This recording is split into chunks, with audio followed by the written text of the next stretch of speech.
Welcome into a Thursday edition of the Jordy Culotta Show, live here from the UDL, driven and powered by Go Chevrolet. Shout out to our crew over at Go.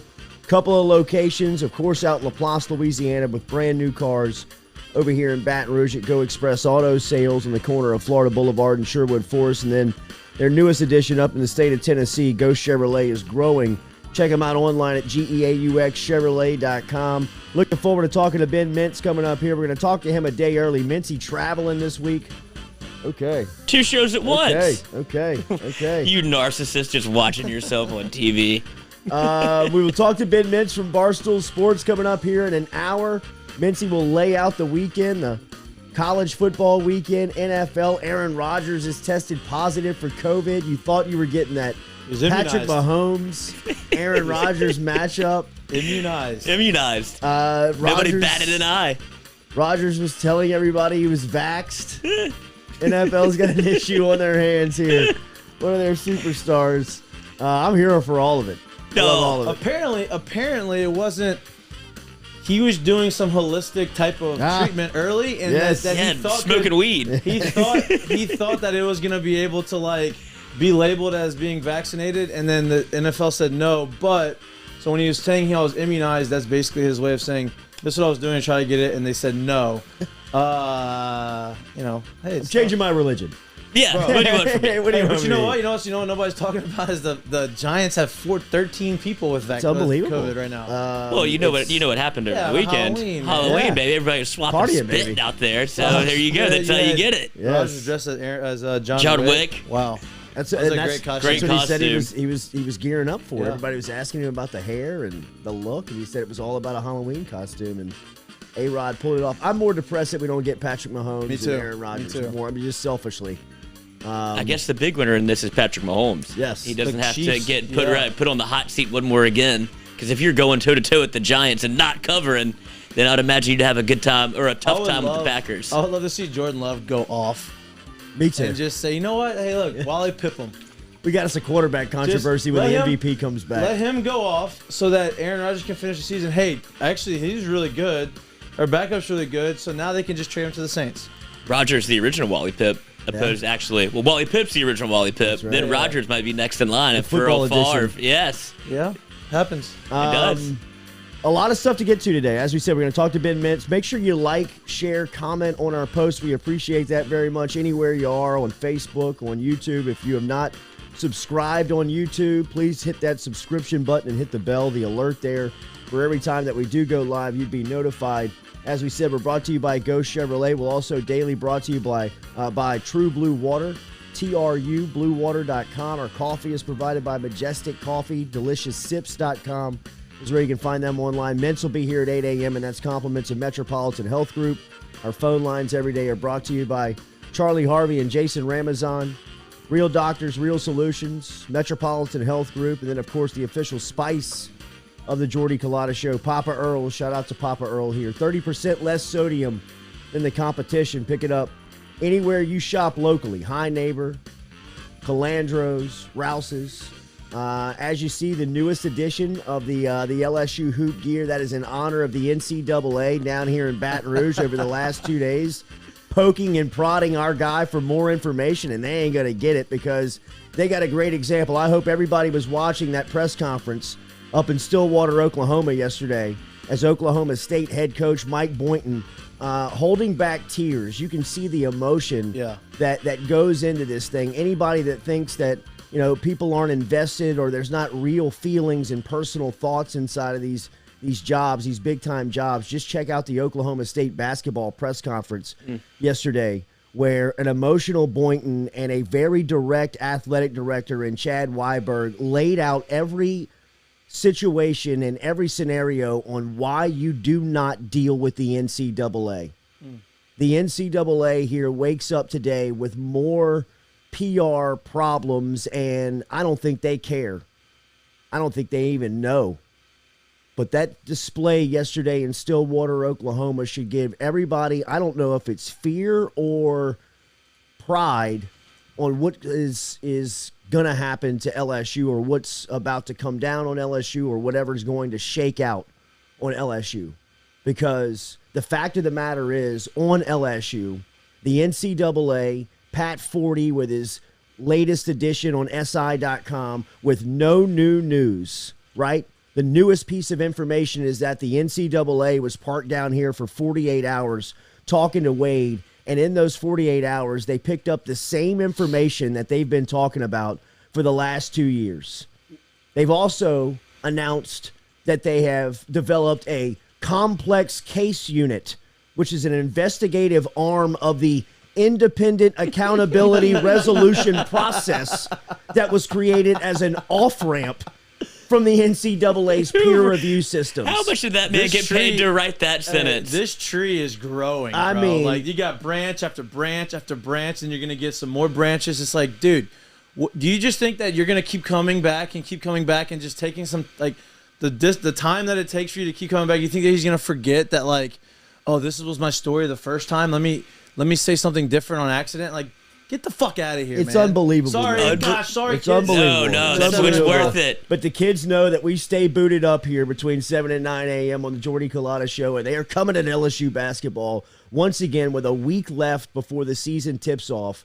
The NCAA's back swimming around again in Baton Rouge, and people, I can tell you, they're getting nothing. They got nothing. Nothing. They've always had nothing. Pat 40 knows that. Dickie V knows that. They all know that they've got nothing on LSU, because the first sign that they did have anything on LSU, they would be public with it. It would be headline news. They would be calling TMZ trying to get a story run on how they finally popped Will Wade, the gangster of the NCAA, the man who has just presented all types of problems for that 4 letters that they hide behind, as Mike Boynton said so eloquently yesterday. That press conference will be mile-marked, in my opinion, as one of the death blows to the NCAA. Look at the disrespect that people have for that organization sitting on the front line of Division I colleges at one of the major players in college basketball. They were a 4 seed last year, playing under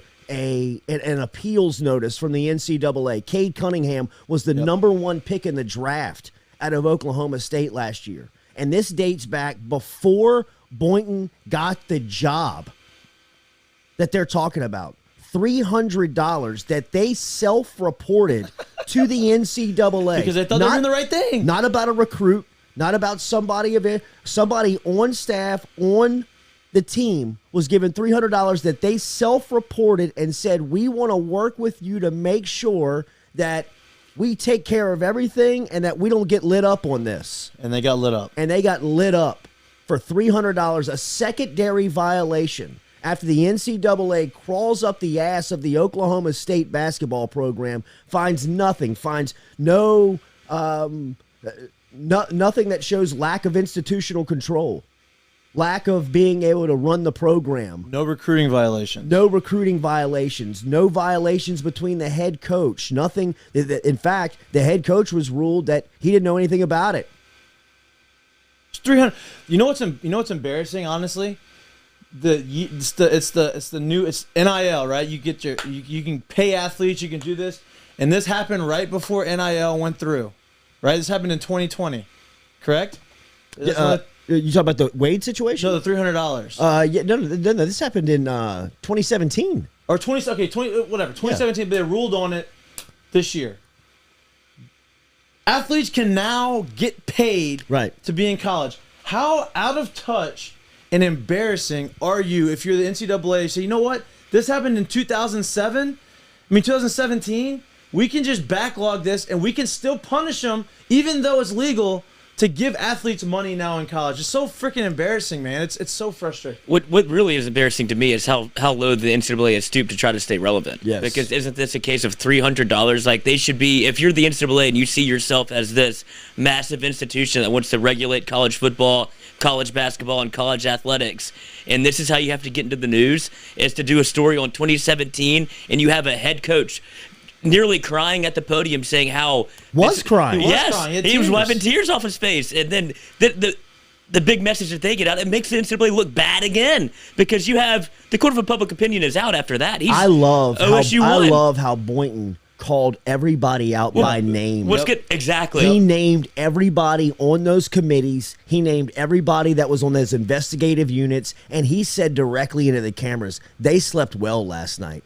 They slept good knowing that they've affected student athletes today that had nothing to do with this secondary violation that was reported by the school and tried to work hand in hand. They had to ask questions, answer questions the day they played Kansas in Lawrence. Yep. He sits down with them on game day and is answering questions about a $300 violation that he wasn't even here for.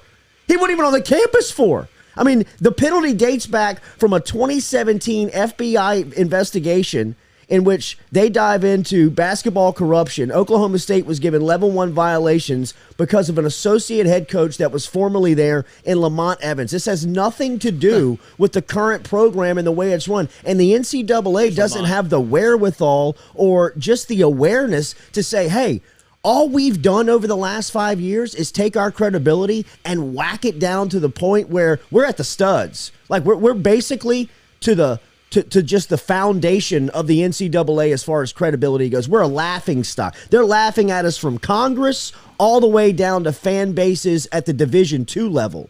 And we want to take this opportunity to punish the Oklahoma State program after they've worked with us, and they're going to get up and they're going to blast us. Like, the NCAA has to know that, like, that Weiberg and Boynton are going to get to the podium, and they're going to blast you. Like, this is not going to be good from just the over. Like, we worked with them, and this could have been a joint press conference. You know, like, sit down, and the NCAA says, hey, we realized over the last couple of years we have lost our relevance. We have kind of lost our way. Things have changed within college athletics, and we have not adapted. This gives us a great opportunity to start adapting. This was working together. This was a penalty that we look back, but instead you build the wall higher between you and really your constituents. I mean, look at what your own body of organized people are saying about you on the front line. That is terrible PR for the NCAA. Not that they care about the public relations of it, but just how bad of a look that is to have Oklahoma State's head coach and athletic director telling other schools, don't work with them.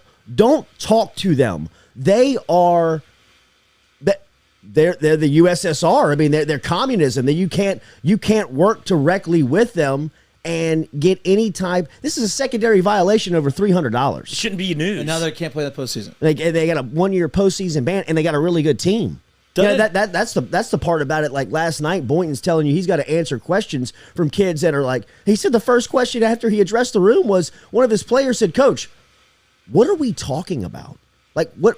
When did this happen? I don't even know." Some of these kids are freshmen in high school. Some of them weren't even in high school yet. It's just it's appalling, man. And if you want to bring it full circle here to Baton Rouge, they have got their pitchforks and their rocket launchers out. They want to take LSU down to the ground from a basketball standpoint because they've got it out for their head coach. And I can tell you, if they had anything. If they had a crack of information, because all you got to do is look at the example of Oklahoma State. And remember, LSU is not caught up in all of this stuff that Auburn, Oklahoma State, USC, Arizona is caught. That's a FBI investigated case on corruption in basketball. Will Wade was overheard on wiretaps during that investigation. Allegedly. Making some alleged offers that stood out. That's all that they have on LSU, and that picked up the red flag for the NCAA to start the investigation. This is going on 3 years. We're knocking on the door, once this basketball season starts, of 3 years of investigating Will Wade and the program. And as we've said 1 million times, and we'll continue to say 2 million times, if they had anything, if they had that he did anything from the smallest, it would be like an Al Capone situation. Whatever we can get this bastard on. Get him. Put him in jail. I think we can get him on tax evasion. Throw his ass in jail.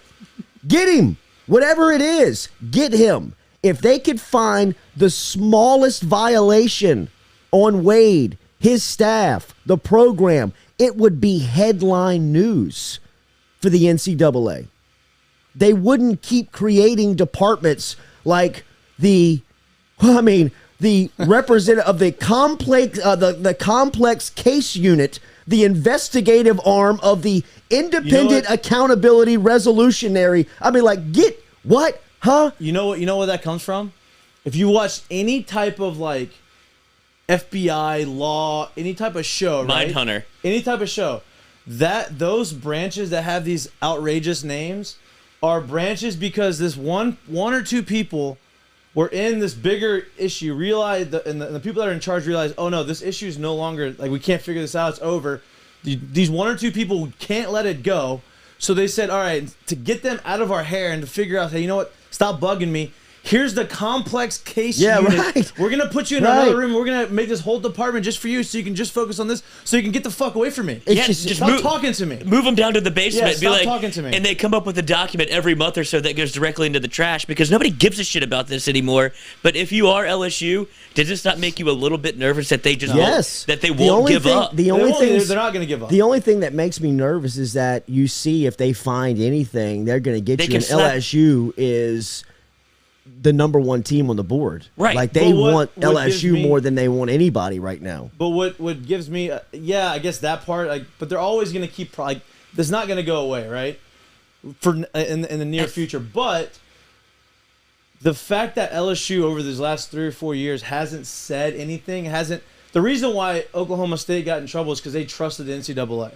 Exactly. And they said, you know what, we're gonna have some goodwill with them. We're gonna report ourselves, and they got screwed. LSU's not gonna do anything. They're not gonna give them any information to where they're gonna be able to say, oh, here's some goodwill. By the way, this is what we did. It's not that big of a deal. And NCAA makes it a bigger deal than it is and screws them over. To me, it feels like the NCAA is fighting a war that's already over, but they're so stubborn and they're so stuck in their ways that they don't want to change with it. So they're going to try to fight it as long as they can. It's a dead war for them. It shows they're incompetent. It shows how out of touch and disconnected they truly are. Yes. Like, that they have nobody within the organization that just says, it's okay to wave the white flag on this stuff right now. It's over. Nobody cares about it. In fact, we're doing more harm for our organization than we're doing anybody any good. Do you really want to keep Cade Cunningham out of the NCAA tournament? I mean, like, really, behind closed doors. Shut the door. Do you really want to go over Oklahoma State for $300? They've got potentially the number one pick in the draft. Somebody that we can market, sell, promote, and get all the money off and don't have to pay him anything. You know what I mean? Like, you want to take this guy out of the tournament? How much more do you want to stick your hands in their pockets? Like, that's the bigger issue also. Is like, I feel like this is their last hill for LSU basketball is the last hill for them to die on because they've sunk so much time and resources. And that was the biggest red flag for me is that they were willing to go back to 2017 and still punish a team that's going to be in the 2021-2022 tournament. So if you are LSU, they're not going to – this would be their ability to, like, plant their flag in the ground and say, look, we are doing a good job over here. Because for the NCAA, if they can get, like, a windfall case, it establishes them ever more. Because right now it feels like they're grasping at straws everywhere they turn. Well, but if they can get a big fish, it'll make them feel relevant again. In direct contrary to that statement, and I would argue that LSU could be the death nail to the NCAA. Absolutely. For as much as the NCAA is hinging and praying and hoping that they can find something on this, they have to be losing a lot of steam and a lot of within their walls have to be thinking, fellas, ladies, let's pivot. Like, we might be in a big time situation if really we got to open up the books and show everybody this 3-year circus we've been running. We've got nothing. I mean, they open themselves up to, like, legal action if they continue to step in. I mean, I'm not a lawyer, but, like, I would feel like if they continue to step in, and let's say they do the same thing with Wade this year. They say, hey, you know what? Y'all are about to go play Kentucky in a top 10 matchup. And you need to come in. We need to ask you questions. You need to be questioned for this investigation. And something happens, and then another thing happens, and it's just kind of this snowball effect. And it affects LSU financially because they're not winning games, or financially because they don't make the NCAA tournament because of something that they had not found, because of a witch hunt. Like, I mean, I don't know if you can sue, but, like, you can, defamation, something, right? There has to be open to something here. But I saw that there is legislation being pushed right now against the NCAA for a time period on these types of cases where there is an open and shut. Look, you got a deadline, man. Statute of limitations. If you can't meet the deadline by this time, you got to put this stuff aside. You know, I mean, like, doesn't it show the excellence of Will Wade that he's picking up 5 stars with this stuff hanging over his head? Could you imagine some of the wars he would win within living rooms if he didn't have to answer 25 minutes of these questions from a high school coach, from an AAU coach, from a mom, a dad, an aunt, an uncle, a grandparent, that you have to just sit there and say, well, Nate Oates just sat here last night and said, y'all are screwed. And Will has to come in there and clean it up and say, well, you need to tell back to Nate that they don't have anything on us, and if they did, they'd bust our ass. And that's why Julian Phillips, that 5-star over in Florida, who's going to be a one-and-done guy for LSU next season, heard everything, saw everything. You don't think that his people wanted to say, hey, man, what's going on? Open up the books and show me what the hell's going on at LSU basketball. And Will Wade looks at Julian Phillips and says, he can save my job. He can get us to the tournament. He could potentially win us a couple of championships, or a championship, get us in the hunt. What do you need to know? I'll answer every question you guys have. And they got to a point where they said, hey, we trust the guy. We're going there. They could have gone to any college in America. And he's still getting these guys to commit to come on campus to LSU. I'm telling you, there has been 2 or 3 guys along the way over the past 3 years that have said, we love you. This program is great, but they won't let me pull the trigger on you. I just can't do it. I mean, I wish I could. I would come there. But, you know, I just got to go somewhere else. They're affecting us. Exactly. It 100% affects him, but he's still able to do his job at a very high rate with this stuff hanging over his head. At some point, you got to turn around and say, look, you have, what holes have you not dove down to say that you need more information? And along the way, LSU, while it may seem has been totally closed off, they've worked with them. They've really given them it's not as if they're telling them no to information that they are seeking. Some of the stuff that they're talking to Will Wade on, Wade's not, look, he doesn't have to give anything up. He didn't have to tell them anything, but he's gotten to a point where, look, what else do you need to know? I'm going to tell you the same thing today that I told you back in March of 2018. And if that doesn't appease you, we're going to keep swimming in this same spot all day. It's just, it has gotten to a point where it's a circus, man. It just, you think it's all credibility is lost. And this isn't an FBI. The FBI's picked up. They've left. Yeah, they're good because they realize, hey, we probably should. This is a losing battle. We probably should focus on something more important. There's a lot of stuff going on in the world that we probably should focus on that and not worry about this. Well, that's the problem, not only with the FBI, but with the NCAA in general. It's like, don't y'all have anything else to do? Because it seems like they don't. If this is what we're still talking about in this day and age, when you talk about name, image, and likeness, like all of these payment conversations are going to go away because you've made it legal now. So all of the things that you're trying to hang your hat on amateurism, and we want, a fair playing field and just cause and all of this thing for the athletes, when you're the one that was ripping them off for over 100 years, all that's gone because you made name, image, and likeness legal. Yeah, and I know you can't. So what's the point of doing this anymore? You can't pay recruits to come to school. But you can pay recruits to come to school. But you can say, hey, if you come to school, we can get you this image and likeness deal and whatever. And so by doing that, by making this a thing, just just go away. It's over. It's over. By making that legal and by allowing athletes to get paid, nobody gives a shit about what happened in 2017 now, or $300. And I mean, like, reading that write-up from Pat Forty and, like, looking at the way that he defends the NCAA against Oklahoma State on his Twitter, it's just, he's either getting greased an incredible amount from that organization, or he has just lost his way. I cannot believe anybody would look at any of these cases, little puppy who lost his way, and just say, like, the 40-yard dash back home. How could you side with the NCAA versus Oklahoma State on this? Like, how could you look at this situation from an objective point of view and say, that seems fair. Right, like that's good. That makes a lot of sense. They made the right decision on that. That went through a lot of bureaucracy, a lot of people's desk, and ultimately somebody said, yeah, that's the best choice. We should do that.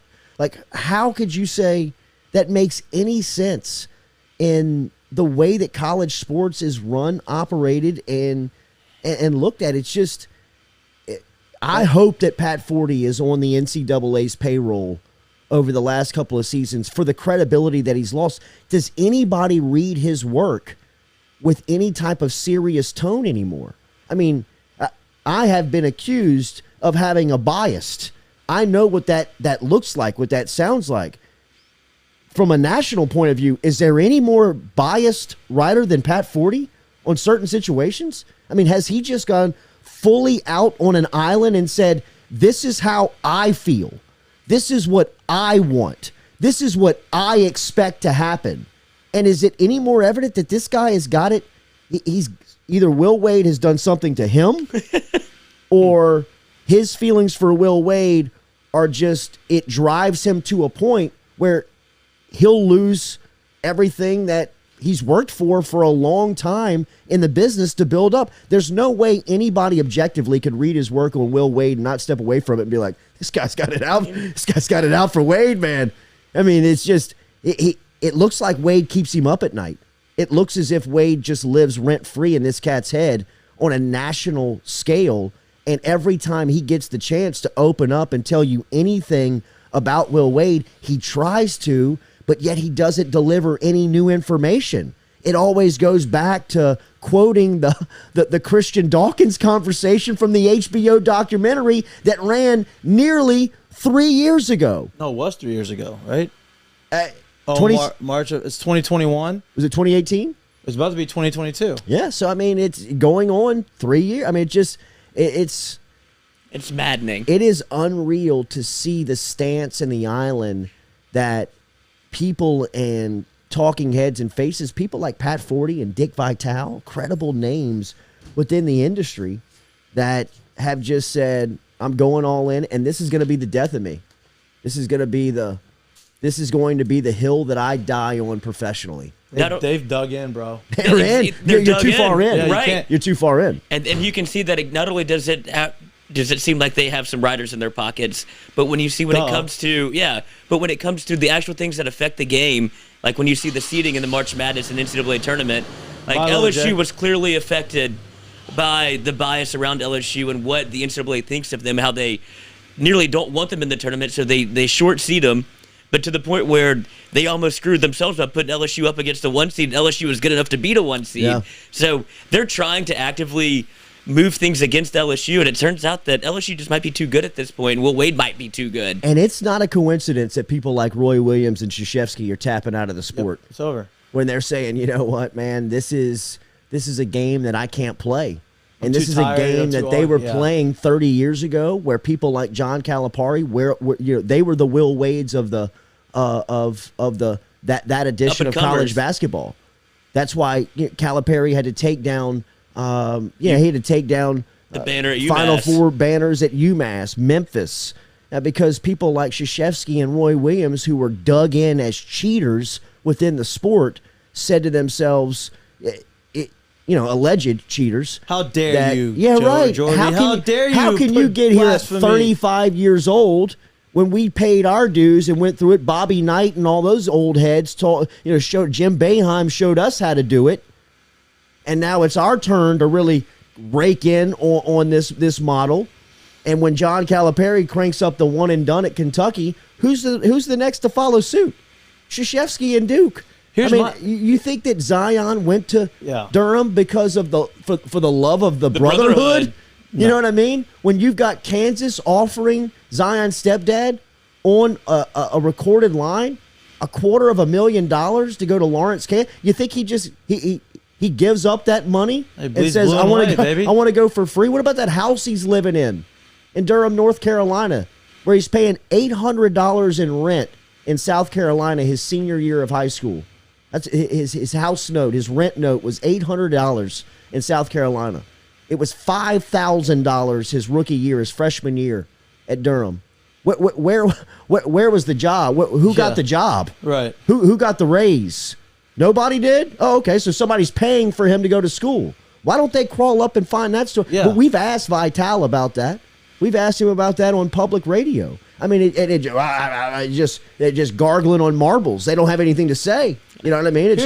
Here's my thing though. Back in the day, when those guys were like in their prime recruiting, there wasn't the hey, you have to go to college for a year rule, right? You had to go to you could go straight from high school to the NBA. So getting guys like Melo and those guys, right? Like getting these big time athletes to come to school just for 1 year, like you don't think that these guys are getting paid? You're saying, hey, you know what? You could probably be a first rounder at a high school. Yeah, come and get the experience. You think a high school kid's gonna say, you know, I'm gonna go get that 1 year of experience in college? You think Carmelo needed to go to school? He's like, no, I can go to the NBA and make millions and millions of dollars for being a first rounder, but no, you come here for free, you play, you win a national championship, then you go get paid, in the NBA. No, they're getting money to go to college back then. And now it's the new guard, and these guys they couldn't handle it. The Chris Duhon situation from Slidell to Duke is very well documented within the college basketball recruiting world. Chris Duhon, while a very talented point guard, I mean, it was happening then at Duke. Course. I mean, it's been going on. So it just this stuff with the college. If you have not seen the Oklahoma State press conference yesterday, I would urge you to watch that with Mike Boynton, the head basketball coach, in Stillwater, sitting alongside his athletics director, Chad Weiberg, as they lay out the infractions process from the NCAA. And they keep it so real, and it is so refreshing to sit there and see these two guys talking about what a unjust working with the NCAA did for them. I mean, you know, they were trying to work alongside the NCAA over a secondary infraction, and they look up and they've got a postseason ban along with a couple of probation years where they've been docked and limited scholarships. It is another black eye for the NCAA, and you know, earlier this week, there's reports of the NCAA looking for more information for Will Wade and the LSU basketball program. So, expected an announcement where they extend the deadline on which they were going to allegedly give the notice of allegations. It's just it really is a joke. How much money is going into that thing, dude? Like, how much money, or I don't even know how they get paid. I don't know how they use that money, but it just seems like a massive waste of resources. Well, they definitely just created something in the budget for the complex case unit. Well, and an extra arm that's going to be an octopus by the time this thing is over. It's just, there's another leg, another arm. But if you see what the basketball coach said and the AD said yesterday, Will Wade was probably shaking his head going, yeah, why'd you ever talk to him in the first place? Because as you've said, and as it's been the case, like he learned from Bruce Pearl and he learned from the cases before him. And I guess in their mind, they were thinking $300, there's no way they're going to ding us for this, right? Like, let's go play it the safe route and go say, okay, look, this is what we did, easy meeting. And then turns out he's having to meet during games in Kansas. And then he said he had to fly up for another meeting. To Atlanta? To Atlanta. He goes, the day before the Oklahoma game. No, he said he didn't have to. He said he did that he will. That's right. Yes. He was like, I'm going to go there to help them so that we can get this thing situated. And then they screwed him over anyway. Wasting my time. Yep. I just don't even want to give them any more. The LSU, I'm telling you that the hero for LSU in this whole situation on the Wade deal is Bruce Pearl. Bruce Pearl called Will Wade early in this process and was like, what are you doing, man? Like, how are you allowing them to suspend you and miss games, especially with this team? I love Bruce Pearl. You know what I mean? On the court. I love Bruce Pearl. He said, who's your lawyer? You know, Will was like, X. And he was like, bro, here, call Steve Thompson Do you have a pen? now. Do you have a pen? Now. He's like, in fact, I'm three-weighing Steve into this phone call right now. Steve, I've got Will Wade on the line. He just fired his legal representation and hired you. I would have cut. Get him back onto the court now. In fact, get Oliva fired too while you're at it. Because he knows. Bruce Pearl knows. Yes. He knew. He's like, you know what? Will Wade is good for the sports, good for the SEC. The SEC is a monster that's becoming a monster in basketball. Absolutely. Look at the coaches. Yes, that's what I mean. So it's just all the money that's coming in from the television contract. Yep. So, look, man, a whole lot of the same stuff that's happening here. There's a great comment inside of the bunker. The Pels can't even get Zion to playing above board. Cheers, Shaq and Chuck last night. Did you see that on TNT? Which I think is the best television show. It's the best television show. It's And so look, good. Obviously, Ernie Johnson. That was an awesome thing that they all did. Ernie Johnson lost their son. But yeah, Shaq and Charles and Kenny, and I mean it's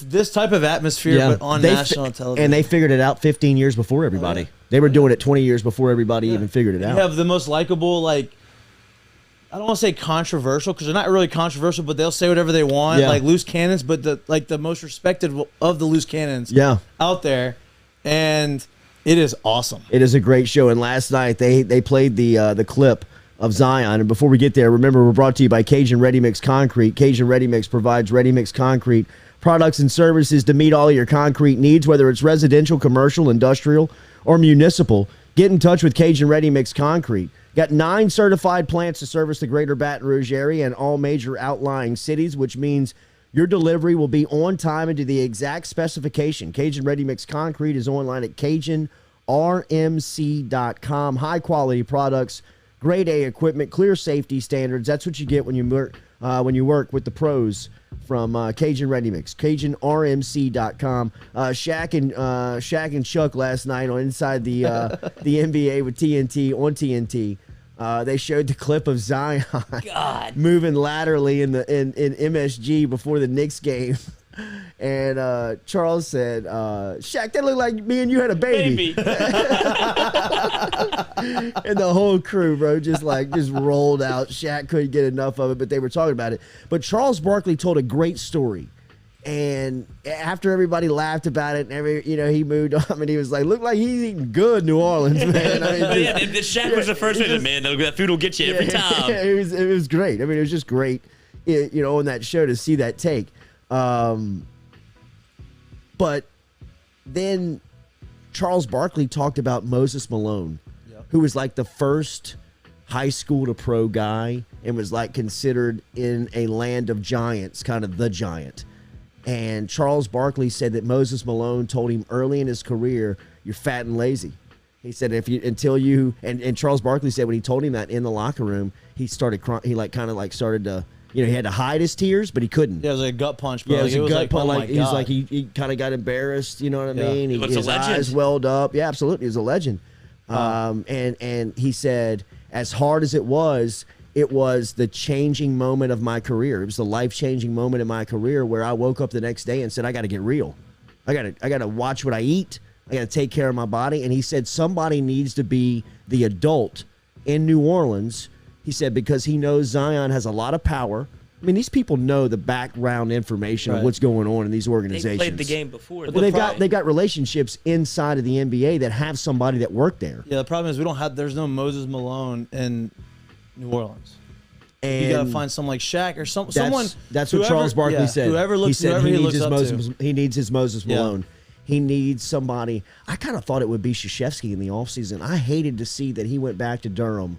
If you've seen some of the write-up, he went and was a college kid this never summer. got to do it. Exactly. We never really got to do it. I don't know if he went back to school. He got to do it with an NBA contract. I tell you what, just a side note, going back to school and not having responsibilities and having money in your pocket and being a college student is pretty fun. I'd imagine that. But you were established. You were in the league. No. I got drafted in 2011. My first full season was 2012, and then that off season in the minor leagues. In that off season, I came back and took a semester in the fall, so I was a full-time student. Wow! Before you had been established in the league. 12 and 13 took 2 semesters. So I mean, Zion Williamson is cruising Duke's campus this summer as Zion Williamson, bro. I mean, he's one of the best rookies in he's one of the best players on the planet. Yep. And he's obviously hurt. He's got some cash in his pocket, and it looked like he lived it up. And he had nobody. I thought it would have been Krzyzewski, but as we said, Krzyzewski is going into his final year of coaching after a long and great career, and has been that guy for those types of players. I mean, if you look at those dream teams that he was coaching with Kobe, D-Wade, LeBron, Carmelo, KD, all those guys in their prime, I mean, they speak of him as kind of like a master motivator for them personally. Yeah. And I thought that K could have been that for Zion this offseason. Obviously, it did not work out like that because it doesn't look like there's anybody within the Pelicans organization that he either respects enough to take that word seriously, or nobody has the balls to walk up to him and say, "Hey, Z, you gotta quit eating, or you gotta watch what you eat. You gotta do this because you're missing out on what you could. You're a superstar, man." Sometimes though, no matter how much respect you have for a coach, and how much you look up to a coach, it's like a parent, right? Like, no matter how much you love your parents, and no matter how much you respect your parents, sometimes you need to hear it from somebody else. Like, sometimes you need to hear from somebody almost like a peer that you respect. Yeah. For it to like really resonate with you. And I think that's kind of where he's at. Like, you know, Coach K and whoever can tell him whatever they want. Say, hey, you need to, you know, let's figure this thing out.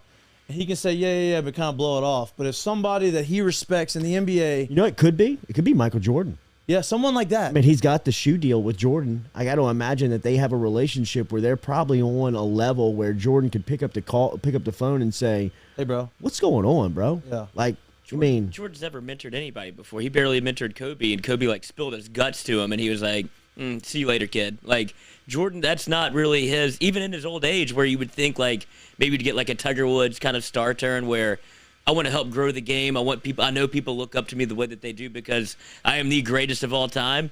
But Jordan, as you saw in The Last Dance, still kind of holds that edge and chip on his shoulder where he doesn't want anybody approaching where he is on the mountaintop. he's got that Favre quality. Yeah. Right? When Favre was asked about Aaron Rodgers early on, he said, "It's not my job to mentor the backup." Figured out You know like what I I mean? did. Figured out like I figured it's it funny out. that you say that because then you listen to Aaron Rodgers talk, and He's the Aaron same guy.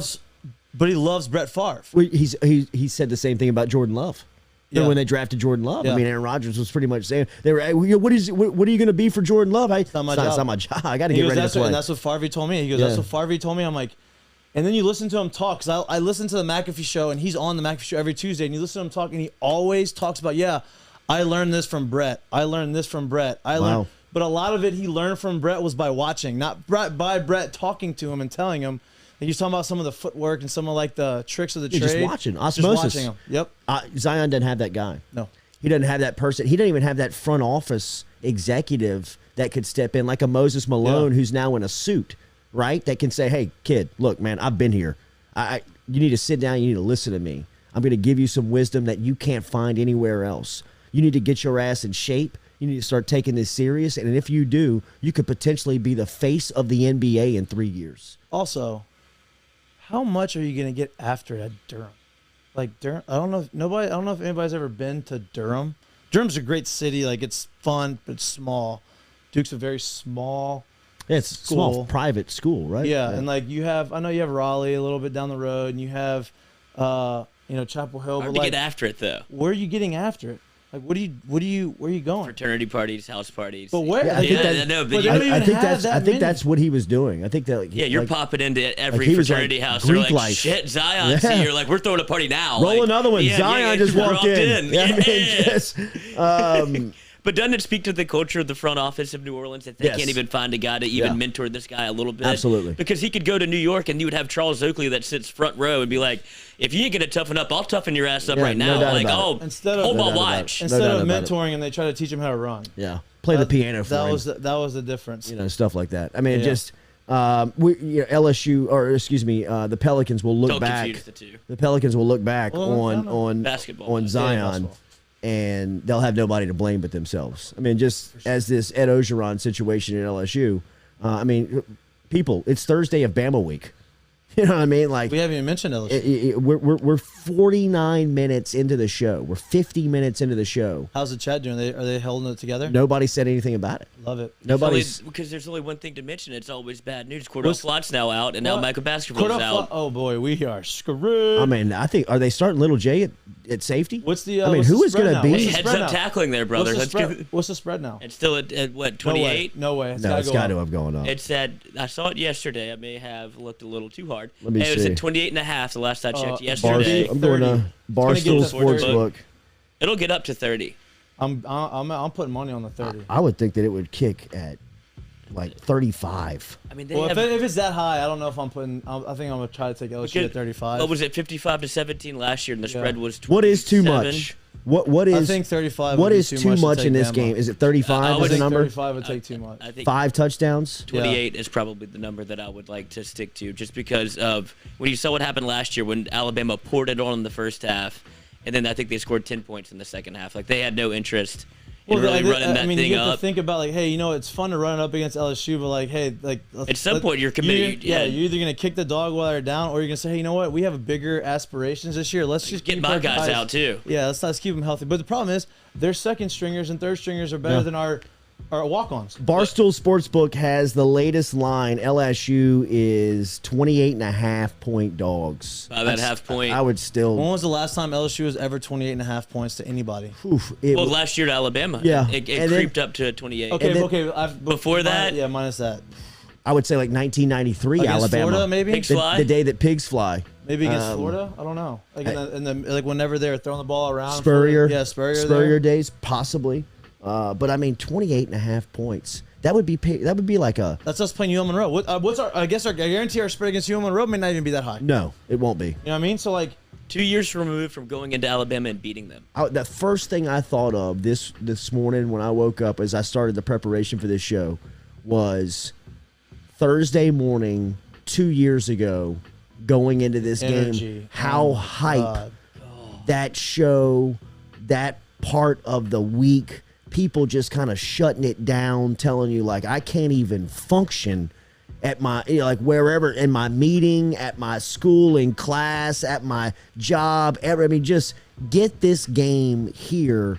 And it couldn't come fast enough. And to see where this game is and the feel of this game, just 2 years removed from being headline centerpiece of college football, Christmas is just fascinating. I mean, it is a cautionary tale to the 10th degree of the sport of how fast you can be in it and how fast you can be out of it. What's Cordell Flott hurt? What did he do? He's got what everybody else has. Unavailable. He just says unavailable. I don't believe in what the hell's going on here. I could get myself hurt out there. I think somebody's got it in his ear. I think Cordell Flott has made himself so much money over the last couple. He's a draft eligible. He's the same age as Stingley. He's a redshirt sophomore? No, he's a true junior. Oh, he's a junior. He played as a true freshman. So, in 2019, he played in this game. That would, if Flott would have finished the year, probably would have ended up on maybe an All-American team. You know, like a third team. Possibly. All SEC for sure. All SEC for sure. Outside of LSU stinking, he, like, talent-wise, so that's 3 NFL defensive backs out. 2 first-rounders. Maybe 3 first-rounders. Possibly. Yeah, and Cordell Flott saw the writing on the wall and said, I'm not going to go out there and put out shit tape against the next 4 teams I have to play. Like, at ULM withstanding, I'm not going to go, because they moved him from, first of all, what position am I going to play, outside, or do you want me inside? Now that you're moving me all around, you might have to put me at safety because I don't know who else is going to play back there. So he looked and said, there's no avenue for me to play well in any of these games. So I'll go from potentially playing the best 4-game stretch of my career to the worst 4-game stretch. So you know what? I'm unavailable. You know what? I know people are going to say, man, if he's not really hurt, like, screw that guy for I don't blame him, man. I really don't. At this point? And at this point, like, I'm not saying you're quitting on your team. I'm not saying any of that. But hey, if you're head coach and you're the people on the staff and you don't trust them to put you in the right position, and they're not doing anything to put trust in you, and you are kind of banged up a little bit, and why wouldn't you? You're a student. You're a college athlete looking forward to your future. I'm not saying quit on your team. I'm not saying, like, I was against Leonard Fournette opting out of the bowl game. I'm against that. But when you have all these circumstances and you don't have a guy that's leading you that you believe in, that's gonna that you can put your trust in, that, hey, I'm gonna be put in the right situation. Not putting you in a position to benefit win. me. You don't think Cordell Flott's people are telling him, hey man, the program quit on you? Yes. You know what I mean? Right. Like you're playing Alabama with Dwight McGlothern, Darren Evans, Rodarius Jones, Cameron Lewis, Jordan Tolles, and Derek Davis as your defensive back teammates. And I'm not dumping on those guys. These guys could be great. Those guys, they have a great opportunity, but if you'd have told them a month ago you're going to be the starters against Alabama, and not because you beat somebody out, they'd have probably tightened up. On the flip side, okay, because again, I'm not dumping on them. These are the guys that you're missing: Derek Stingley Jr., Eli Ricks, Cordell Flott, Major Burns, Sage Ryan. I mean, potentially, there's got 4 first-rounders in there. Sage Ryan could play himself into a first-round pick. Eli Ricks and Stingley are pretty much bona fide first-round picks. Cordell Flott may test into a first-round pick for as much as they spend capital on cornerbacks and DBs in that league. He's shown his versatility at an SEC level, made plays. Get him into a testing environment, watch him run and jump and see what happens. At least a second rounder. Exactly, early second rounder. So, I mean, you're missing those guys going into Saturday. And along with the defensive ends you have. Ali Gay is. I mean, you could build a combine out of the guys that are. All of our draft prospects on defense are out. Out. Can't play. I mean, the only good news that I've heard over the last 2 days is that Armani Goodwin is going to be back. And Chasen Hines. And a little recruiting pitch here. All of the big recruits from Louisiana said they're strong. They're strong. See that? They're all coming in. Yo, the carpool queen. Solid. Yes. Solid. I love this. I love that. You got to see it. Love to see it. Band of brothers, dude. Love to see getting it. together. You know what that says more than anything is that Scott Woodward is doing work. Yep. Scott Woodward behind the scenes, or whoever is in charge of making sure that those guys that are committed are firmly committed, are doing their job. Because to see Trevante Citizen, to see Emory Jones, to see Will Campbell come out and say solid, that is 3 stalwarts for the class, man. I think there's more than that. I think there was like 5 or 6 guys that came out and said solid. I mean, obviously this is the pitch. Woodward's doing some serious damage control in the recruiting. And we talked about it on the show a lot. The recruiting class in Louisiana this year is unbelievably strong. You don't have to go out and recruit nationally this year as much as you needed to maybe in the past. So having the stalwarts of this recruiting class from Louisiana say I'm good, that's a huge thing. Like, you know, that's what we got to hang our hat on right now because we got nothing else. Is it a good thing or a bad thing that they're all from Louisiana? Because they're as close as you can get to what this LSU football team has looked like, and they're around the building. That's good, yeah. But I don't know if okay. Think about the early 2000s. That's how LSU built. Nick Saban built what LSU is now based off the backs of recruits in Louisiana. Michael Clayton, Marcus Spears, Bill, Marcus Sills, Andrew Whitworth. Curly Hallman wasn't the one that brought any of those people in, or Jerry DiNardo, the man that he replaced. Like, it was Nick Saban that had to do that. So I'm talking about for this particular recruiting class, they might be so close to the fire that, like, that place, I don't know how they're going to get it fixed, and that's a reason for me to start looking elsewhere. They're close enough to where they've seen the success for the last 15 years. Absolutely, and it's right there for them. And remember, what recruits want to see more than anything is playing time. Opportunity. If you're looking at this class, and if you're looking at LSU's program right now, if you're Will Campbell, if you're Emory Jones, they're both going to start. If you're Trevante Citizen, those guys are playing. Those guys are starting. Will Campbell would start Saturday. Yes. I mean, Emory Jones would start Saturday for LSU. I mean, no BS. I mean, they would start on Saturday. So, I mean, they see that. Daily, we're brought to you by Edward Jones. Remember, Edward Jones helping us out with our finances. Let them help you. Daniel Newman is who I suggest you work with. He is out in central Louisiana. You can find him there online. All you got to do is email him is probably the easiest way to get in touch with him, or you could call him directly. The email is daniel.newman@edwardjones.com, daniel.newman@edwardjones.com. The direct line is 261-8262, 225-261-8262. Daniel.Newman@edwardjones.com is where you find him on email. He's probably fired up this morning. Get in touch. Yes, absolutely. Basketball season for Newman and everybody out there. He is a total hoop junkie and loves to talk basketball, but he can also help you out with his finances, your finances, whether it is just fiscal advice, if you're looking for investment advice, or you want to help with, you need help with 401k if you're a part of the plant industry, if you work out at Dow, BASF, Exxon, and you've got questions about your finances. Daniel has great experience within that trade. Let him answer any questions that you may have today. Get in touch with him. Call him 225-261-8262 or email him daniel.newman@edwardjones.com. The Carpool Queen has just pulled up to the UDL. Fresh kicks. Fly kicks, pink on purple, pink on teal. Strawberry milk. Oh, Strawberry milk. Milk? Love those. Sounds like something you have to pay extra for. Milk. Strawberry milk. Wow, that's nice. Make your donations into the super chat. We'll show you the Carpool Queen's kicks when we come back. Mother's milk. Jordy Culotta Show, driven by Go Chevrolet.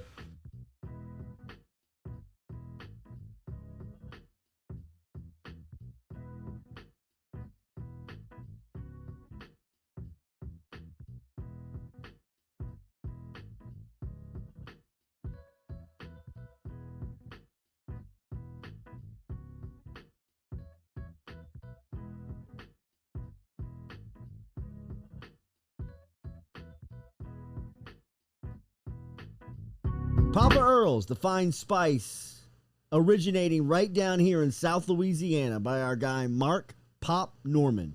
Developed it back in 2018 and won Amazon's Newcomer of the Year in 2019. They pride themselves in having 30% less salt and sodium than the leading brands at the same price point. You can find them locally. Look for Papa Earl's at Rouse's, Calandro's, Mathern's, High Neighbor, and more.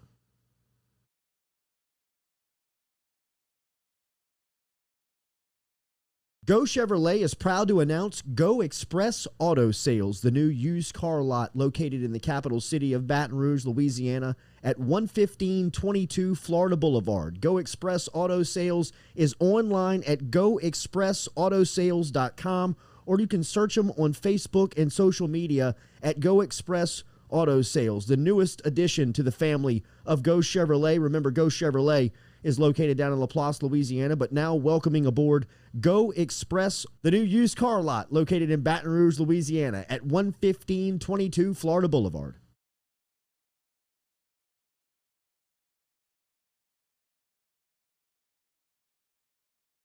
True Blue Water, true hydration at its finest. Right now, you're only a few minutes away from getting your 5-gallon water delivered to you, just like we are over here at the UDL. All you got to do is log on to truebluewater.com. That's TRU bluewater.com. The website's fantastic over at truebluewater.com. You can get your service and find out how quick it is. You can schedule a delivery, even hop on the billing system right there at truebluewater.com. TRU bluewater.com.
Welcome back here to a Thursday edition of the Jordy Culotta Show. As daily, we are brought to you by Go Chevrolet. Remember, over at Relief Med, medical marijuana is now legal in the state of Louisiana, and you can pick up yours today. All you got to do is log on to Relief Med, RELEAF med.com, reliefmed.com. Fill out the questionnaire right there. You can set up your virtual tour or conference with your doctor and pick up your be sent to the pharmacy over there at reliefmed.com. RELEAF med.com. Yes.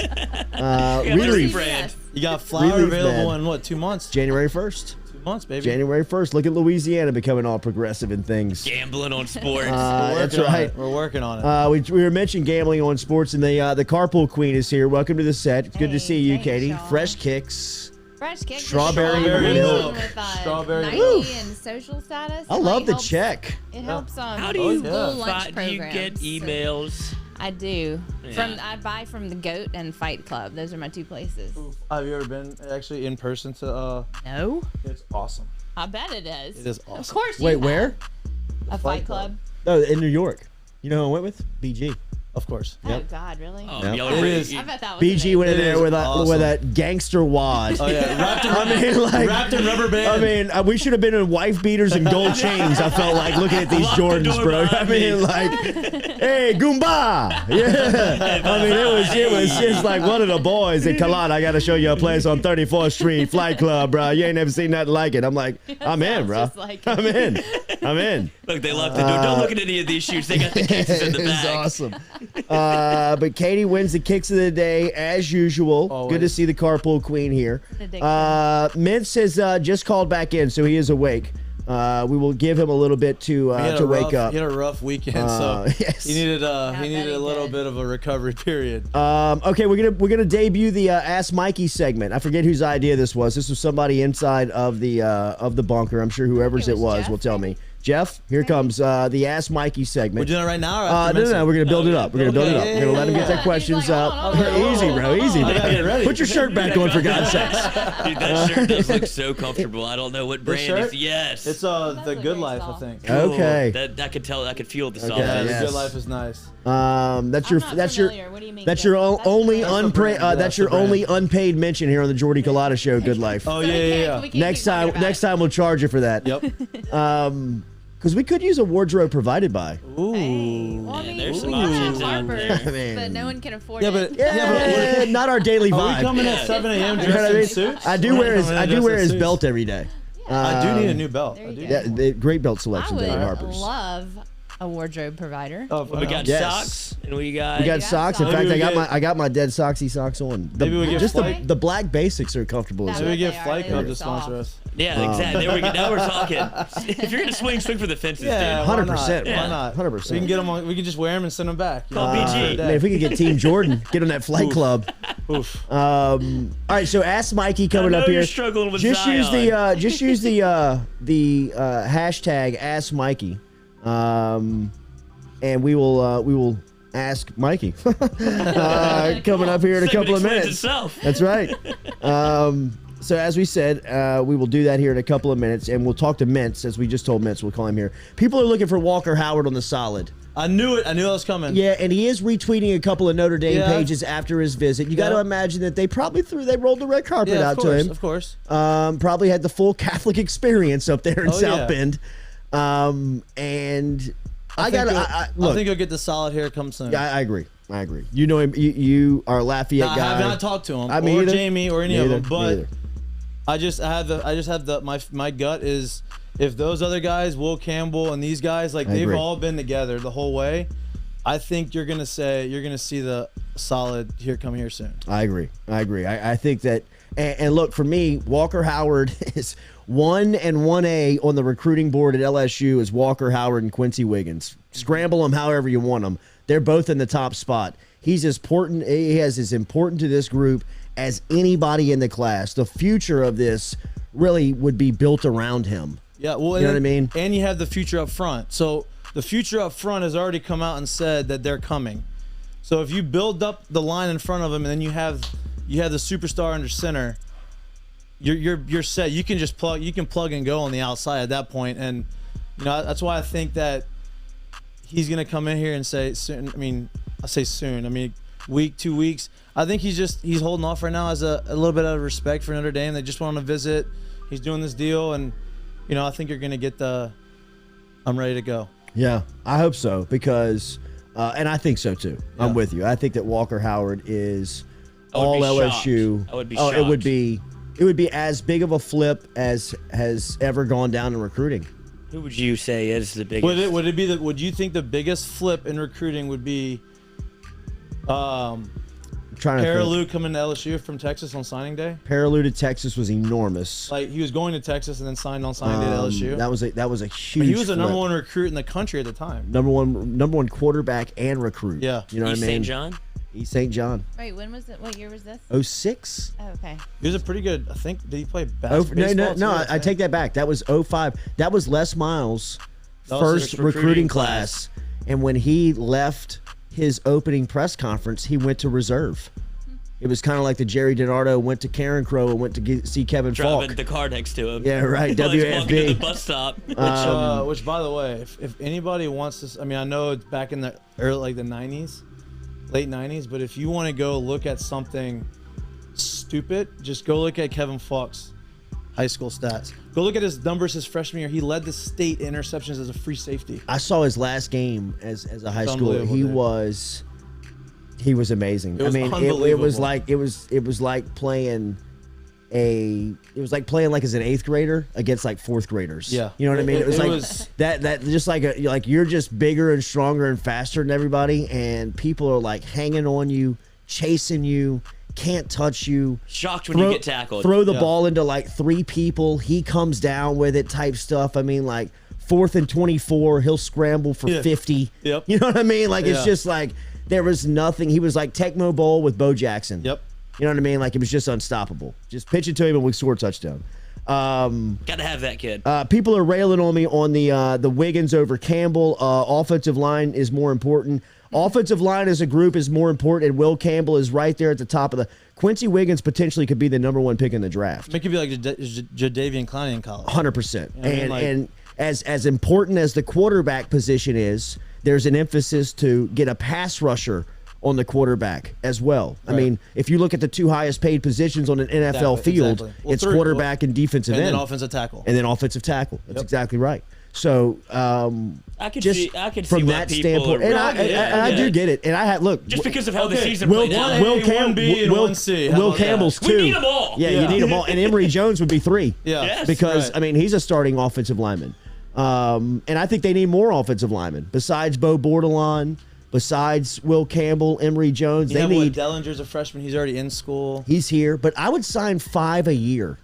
Yeah. I would sign 5 Can't have too offensive many. linemen a year, every year, and I would do it with the understanding that I'm going to have attrition. I'm going to have transfers. I'm going to have people that are going to be pissed off that they don't play. But you know what I'm going to have at the end of the day? I'm going to have 5 thoroughbreds. I'm going to have 5 horses that I can line up with every Saturday. And if I'm good and I have a good program that can retain, I should have 8 or 9 that I trust every Saturday, that if one goes down, I can just plug and play the next guy and get him. That is where LSU is so deficient. And that's why the guy, whoever gets it next, I know is probably going to crawl here for the job. Dave Aranda would walk from Waco to Baton Rouge for this job. Billy Napier would crawl from Lafayette to Baton Rouge for this job. Whoever else that is being discussed here would want this job so eagerly. Once you get it, sign it. Understand you got a ton of money coming your way, all this pressure to win games. I think you're going to sit in your office and be like, oh my God, our roster is depleted. And when you do Like, that, we are screwed for the next couple of. We've got to recruit now, and we've got to hit on everybody. Yeah. We can't have miss. any misses because these guys got to have to come in and play, and we got to get like you got to get up and moving. Just like that. And by having that revolving door on the offense line with film, with social media, with how everything's so readily available to see, you only have to have one full season playing and put out good film to go in the NFL and be a high draft pick, especially as the offensive lineman, right? So you have 5, 6, 7, 8, 9 offensive linemen. You have the starting 5. Those guys get there. They go out. You have a guy come in, replace them for a year. This guy's a stud, but he just couldn't get over the guy who was a first rounder. He comes in, he's a draft pick. Like, those things revolve. You don't need to play. And yeah, I know guys want to play all 3 years, but you don't have to play for full 3 seasons to get drafted high anymore. Because you're so many avenues for you to be seen. Absolutely. You're able to get seen a lot easier. Is it hard to recruit offensive linemen? Like, why do you say Down like here, they it's- need to recruit or get 5 offensive linemen every? Like, do you not normally do that? Do you not get that? Well, number? it's a hard. We're skill position state. And it's a hard position to project in high school because if you're bigger already, if you're 6'5", 300 pounds in high school, more than likely the guy ahead of you is gonna get dominated because they just don't have that many guys. Like, you don't have to be as technically sound. You don't have to be. So it's kind of hard to project an offensive lineman going to college. Now the best ones you can see, but some other guys that like. You have to find in the weeds. Like Yeah, Will it's Will tough. Campbell and Emory Jones, Yeah, like, those you are can't obvious. miss those guys. Yeah. You show up to the field on Friday night, you're like, I want that guy. Yeah. Like, people that don't watch football would watch and be like, holy shit, that left Yeah. tackle But like is they have a dominating kid from people. Lafayette Like, it Christian. pops. They've got a Yeah. kid from Lafayette Christian. I saw that. Fitzgerald West. Yeah, Fitzgerald. What a name. I love that. Right. That's playing defensive tackle right now, but he's nowhere near an SEC defensive Right. tackle that they have now recruited as a center. Oh. Yeah. Right. So like they have like projected, looked at him and said like he's got the size. He kind of He's looks like athletic. a center. He can run. He can pull. He's physical like a defensive player. Yeah. Let's You see don't if have you to can be- make him a. You don't have to be as a center. You don't have to be 6'5". You know Like, that, you but can be 6'3", 6'2", really. On it. I mean, that's 6'2" a is risk. undersized, but yeah. That's a risk. Like Fitzgerald West for LSU. Like the next guy that comes in will probably look at Fitzgerald and say, there's going to be some evaluation on him. Like, do we want to take this guy because they've signed him as a center? Development. Turn on the vision, film. yeah. He's a defensive tackle. Do we like him as a center? And the next group might, but the next group might come in and say, it doesn't make sense for what we want to do. Offensive line is a different.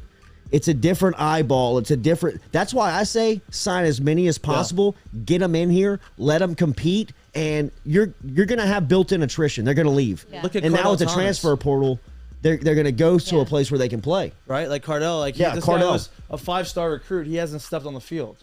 So like, it's a hard position to project. Yeah. But that guy Fitzgerald is a prime example of a guy that comes in, develops, sits behind a guy for 2 or 3 years, starts his senior season or his junior season, puts out really good film, gone. Because center's a very, very hot commodity in the NFL. See, the problem that LSU is going to run into on the offensive line over the next couple of years is the same thing that they were facing with the quarterback. Over the last 8 to 9 years, really kind of before Burrow got there, was you were recruiting guys or you were asking guys to transfer in, and you were saying, you got to play. Right. You got to play it immediately. And you're going to ask Will Campbell's, he's going to play next year. Emory Jones is going to play next year. They're going to get some transfers. Fitzgerald West is possibly going to have to, maybe, I wouldn't think play next year, but he might have to just because of the number situation. That's why you got to go to places like junior college, places that are like 2-year programs that have guys that have been playing and physically they can come in and are more ready to play, or the transfer portal. Yeah. But you can't go through another season where you have the Harvard center. Like LSU having and I'm not banging on Liam Shanahan. Him coming down here and what they have gotten out of him and what he's given is probably more than both sides have expected. Like, for him to be a second-year starter at LSU in the SEC at center, is LSU was probably thinking, we don't want that. He's an emergency what I mean? He's a depth piece. He's a depth piece. We don't want that. Like that we'll be in some serious trouble if you have him starting for 2 years. And Shanahan's probably thinking, I'm going to be a 2-year starter in the SEC. Like, I'm coming from Harvard. I just want to see. I just want to try the food and see the women. You know what I mean? Like, he's a better Harvard transfer than our last one. Andrew Hatch was. Well, he nearly got killed. He could throw a 40-yard Hail Mary. He nearly got killed. I think he's still at Jordan here. Yeah, he just wandered around out there. He was just kind of like a mummy, just kind of like, where am I? The broadcast when that happens, like, looks like Hatch might need to take a second. It's like, Hatch looks moon-faced, dude. Yes. He looks like he just chugged 6 beers. He does not want to be here. Get him off the field. That was Jarrett Lee. That's why you had to play Jarrett Lee as a true freshman. Yep. The offensive line scenario for LSU it's a dire situation. People like in a college football recruiting room, in the offensive line room at LSU, that is like red flag, sound the alarms. We've got emergency type stuff happening where if you lose a player, or if you miss in recruiting again like you've missed over the past couple of seasons, I really don't know what you would do. I really and truly, you would have to ask guys to play different positions, or you would just put people out there that just cannot, they can't play. I think you rely on the new coach to bring in some people from either from the team that he was. Jacob Berry type situations. Exactly. Or you just go down to New Orleans and get Zion and say, hey, you have a couple years eligibility. Like, I'll play offensive Can you play guard and tackle? We'll be at Jordan school. LSU will switch real quick. Our Jordan sponsorship would be a lot more readily available at that point. The flight club. That's right. All right, we'll talk to Ben Mintz here next on the Jordy Culotta Show Daily. We are brought to you by GoFlow, IV, and Spa. Katie and I go over to GoFlow, IV. That's really where we get a lot of our work done, where we can finally sit down, talk to each other, because you just have an hour, about 45 minutes. That's right. Whoa. Shoot up and talk business. Who doesn't like needles in their arms? That's what's the best to me, is that you can sit there with that needle in your arm and have a discussion. Like, you don't like needles? Have a needle. Well, you're a needle phobia? I don't really, if I'm choosing, I don't. From giving blood. But at GoFlow, that part of the process is pretty comfortable. It's not bad. I mean, I don't mind. I like watching it go. I like. Oh, you like watching Okay. it? Do you watch it go in? I watch it go in. You're freaky, bro. I'm a psychopath. A vampire. Give it a lick, dude. Right here. You want me to do it? You need to go with us to GoFlow. Yeah, you should. Oh, he gets invited. Yeah, we should do a field trip. This work environment is Lloyd, untenable. could you drop us off at GoFlow for 10:30 this morning? No, drop us off. Just wait in the car. Actually, I'm too This is the time of dehydrated. year we all need to be at GoFlow. It does. Yes. Holiday season. This is the time of Christmas year. right around the We should all corner. be up in there weekly. 2 months. Okay. I'm not gonna get it. We're talking about GoFlow. I don't want to get into it, but come on, Starbucks, give me some turkeys on the cup for a little bit. Don't stop with the Christmas trees on November 4th. Yeah. Well, I mean, I saw your neighbor, Michelle Lanois, got her Christmas tree up. Oh, No way. oh, No the whole way. decorations look. Up You know and what? decorated David and ready to go. Lanois, his living room looks like it's December It's up. 17th. Oh. It's Don't you up. get tired of it? I love Yeah, I I love would. Christmas more than anything. It's my favorite holiday. It is my favorite holiday, but November 4th, Christmas time right now is just that's overkill. Like, a Overkill. full month. I'll go a full month. If you want to decorate the week of Thanksgiving before to get ahead of it, I'm okay with it. The week of. Or maybe the week the last week of November, I'm okay. November 1st, come on. Halloween just ended. You have respect Thanksgiving. They're Respect the taking giving. Thanksgiving away from us slowly but surely. Yeah, they are. They are taking They are. And it's the best Thanksgiving away. holiday. It's the best a good holiday. I love it. So remember about GoFlow IV, Baton Rouge's premier medical spa specializing in sorry. IV I'm hydration. sorry. I don't know if they can shoot a turkey into your arm, but they can get you ready for Thanksgiving They for can. sure. And they can detox you the day after They can, Thanksgiving. for sure. That's the big Yeah. key right there. GEAUX flowiv.com, goflowiv.com. Ben Mintz will be here in a couple of minutes. Remember, Ask Mikie coming up before we get out of here at 9 a.m. if you got a question They got the for questions. the big got leaguer. some? Yeah, we got a couple coming in. Nice, love that. We'll talk to Ben Mintz next, and we'll have our Ask Mikie segment before we get out of here. Jordy Culotta Show, driven and powered by Go Chevrolet.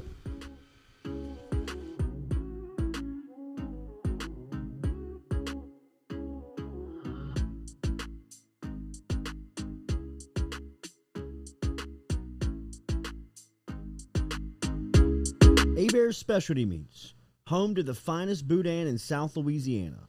2 spots right here in Baton Rouge and out in Prairieville. Stop in and see them in the Dutchtown Shopping Center on Highway 73 or right here in Baton Rouge on Jefferson Highway. Online, abearsmarkets.com, and they're all over social media. You can find them on Facebook. You can find them on Instagram. Hebert's combines perfect seasoning with that authentic Cajun flavor. Find out for yourself. Baton Rouge on Jefferson Highway and in Prairieville on Highway 73. abearsmarkets.com. Papa Earl's, the fine spice, originating right down here in South Louisiana by our guy Mark Pop Norman. Developed it back in 2018 and won Amazon's Newcomer of the Year in 2019. They pride themselves in having 30% less salt and sodium than the leading brands at the same price point. You can find them locally. Look for Papa Earl's at Rouse's, Calandro's, Mathern's, High Neighbor, and more. True Blue Water, true hydration at its finest. Right now, you're only a few minutes away from getting your 5-gallon water delivered to you, just like we are over here at the UDL. All you got to do is log on to truebluewater.com. That's TRU, bluewater.com. The website's fantastic over at truebluewater.com. You can get your service and find out how quick it is. You can schedule a delivery, even hop on the billing system right there at truebluewater.com. TRU, bluewater.com.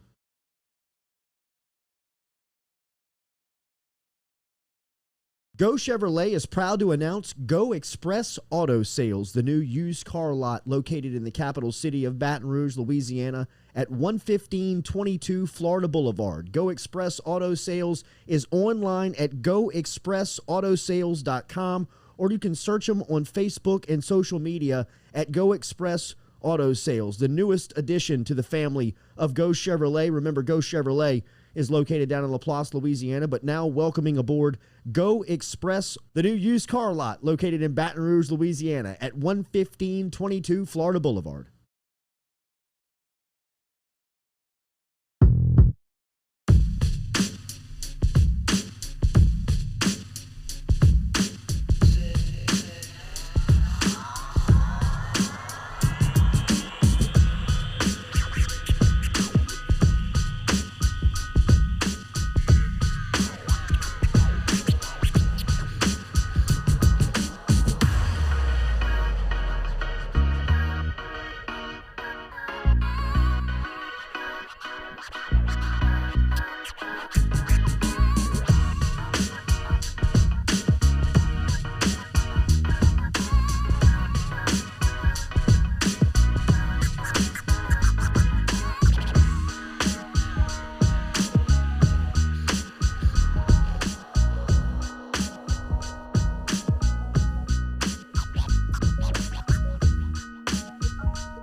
No.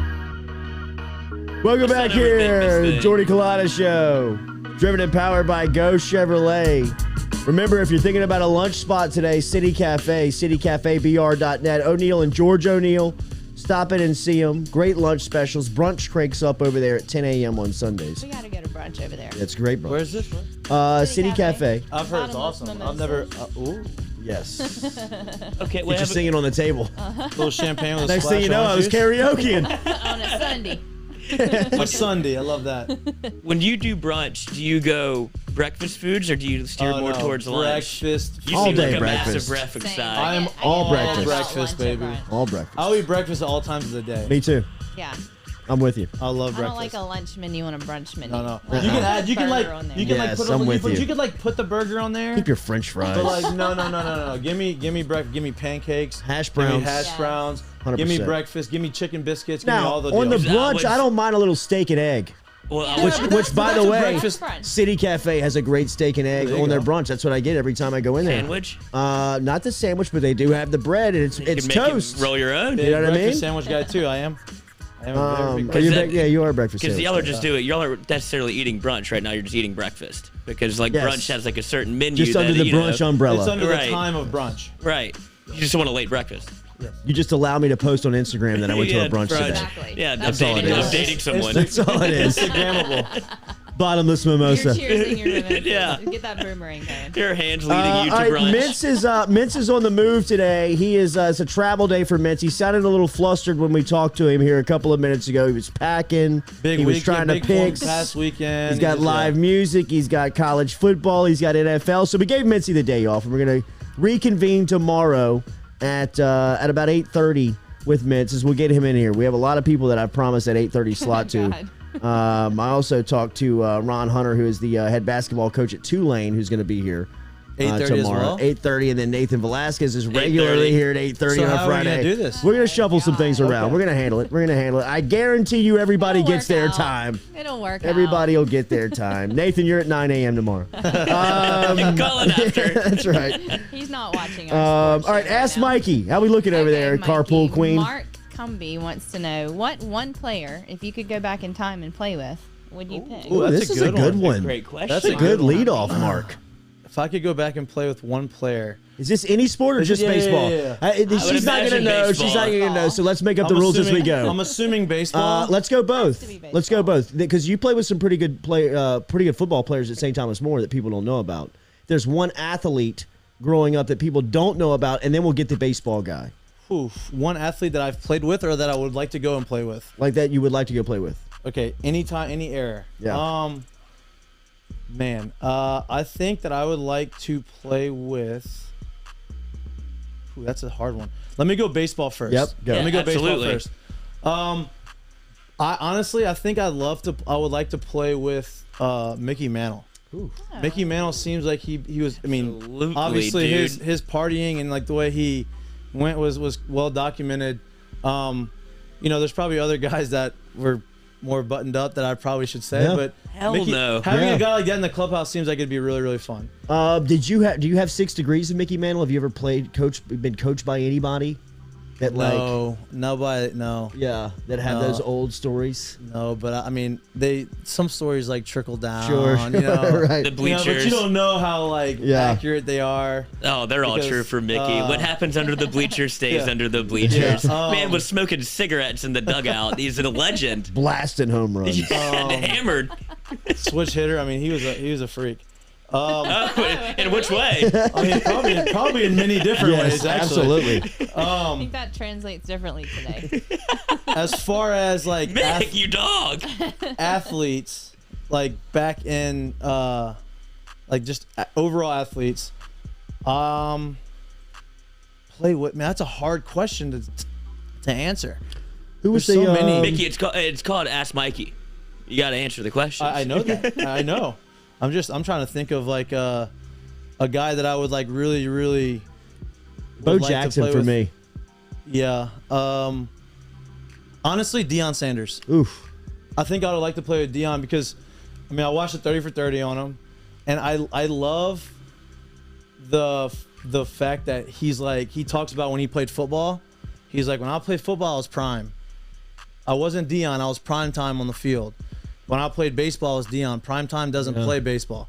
Prime time can't play baseball. Dion plays baseball. I love that. He's the greatest mindset. Yeah. He's the greatest manager of a brand that we've ever seen. Yeah. Really and truly. If you go back and just look at brand management, Deion Sanders in prime time, the way that he was promoting and marketing that at such a young age without anything around him that looked and felt like that. You got to remember, I mean, that cover of Sports Illustrated with him on the cover with the gold money chain with prime time and the hat, I mean, was this man so ahead of his time.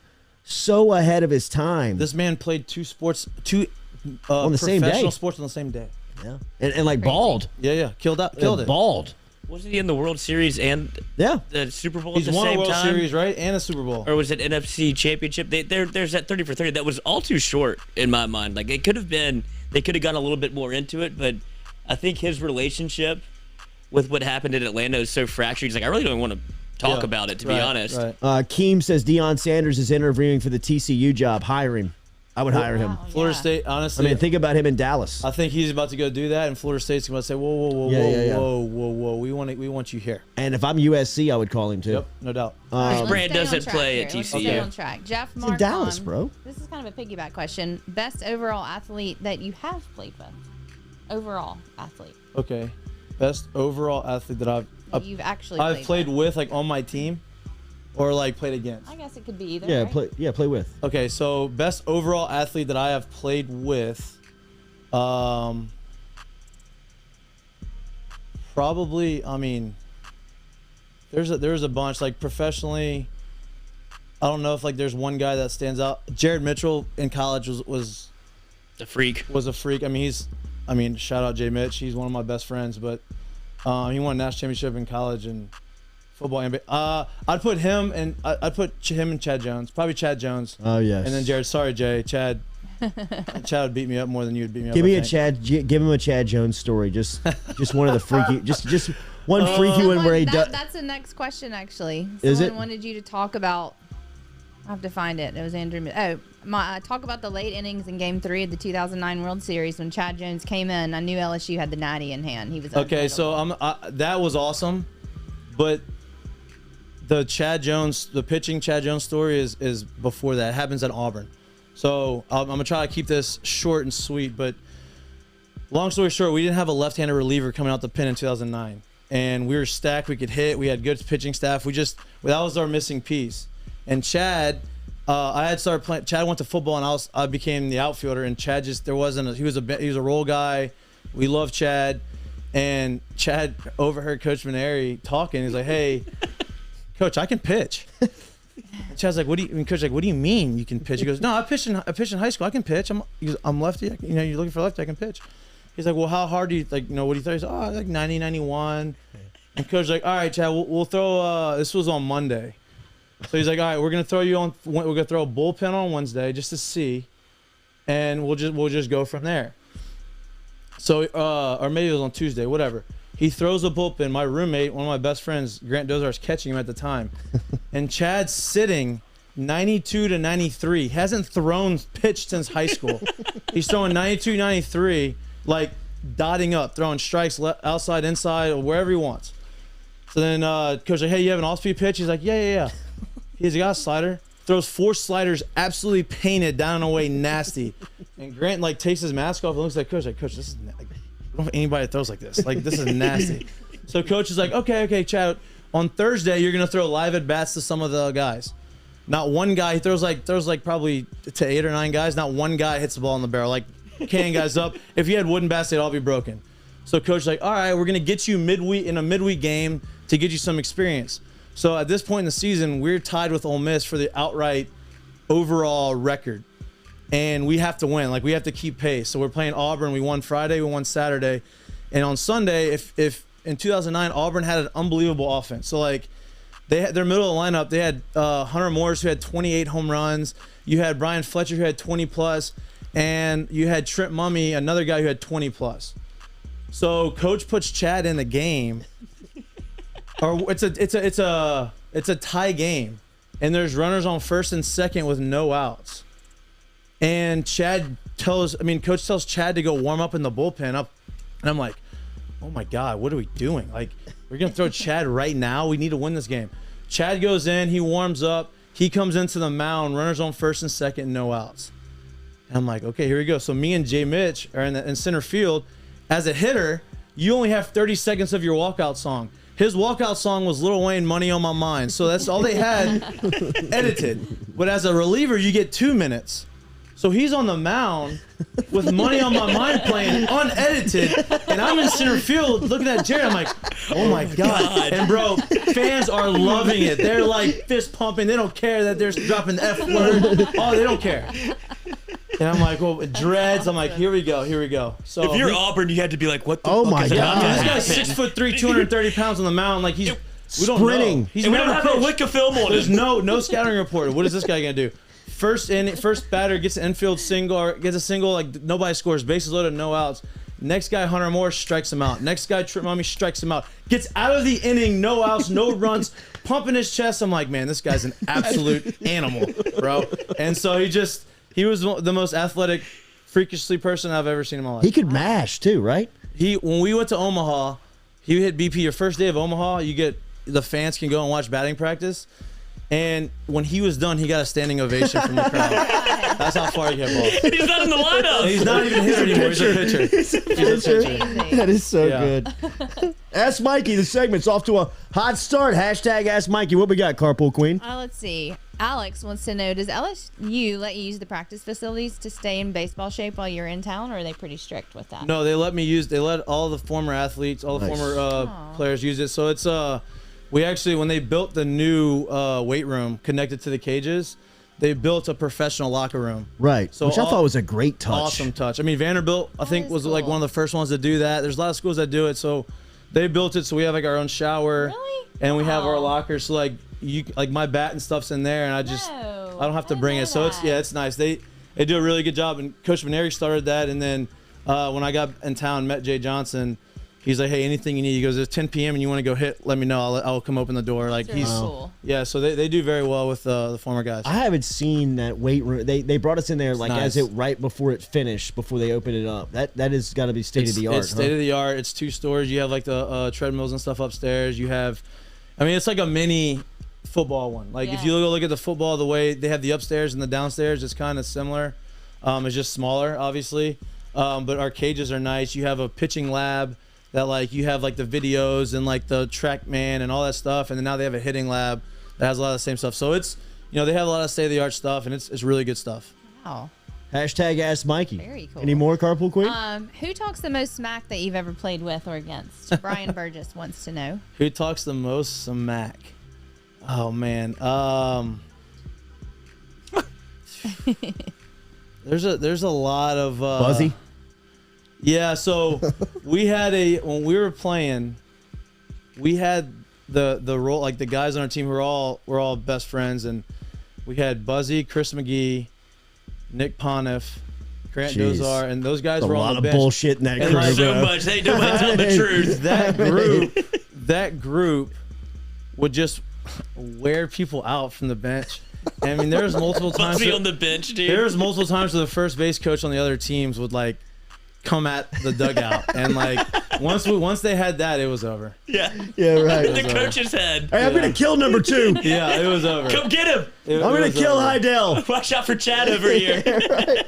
Oh man, but and I mean, in baseball, it's kind of like in big league and major league, it's hard to talk a lot of shit because you're not really like up close with them. Like you're not.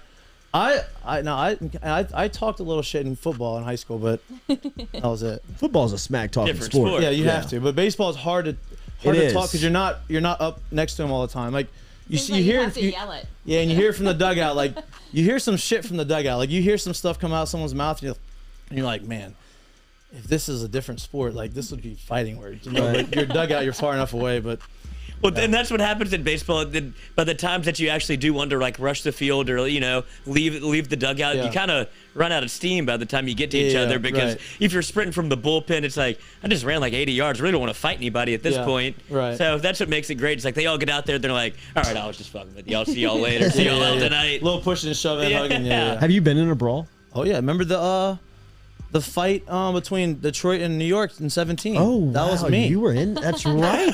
I was the one. You were the one. Yeah, that's right. It started in New York when I got hit in the head. That's right. So I got hit in the back from Holy Pedro. shit, I remember that. From Severino, and throws 98, hit me in the back. Then I get a hit, and then I face Tommy Kahnle. He throws 98 to 100. That was the next question. How pissed were you after you got hit by the pitch Boom. from Tommy There we go. Kahnle? There we go. This flows in. So Kahnle hits me in the head with 98. It's the second time I've been hit. And so they kept trying to come in. They hit me. And I hit it. And luckily, like, I wasn't concussed. And I'm in New York. And I get up and I'm yelling the F word at this guy. Like, I'm not happy. I go to first base.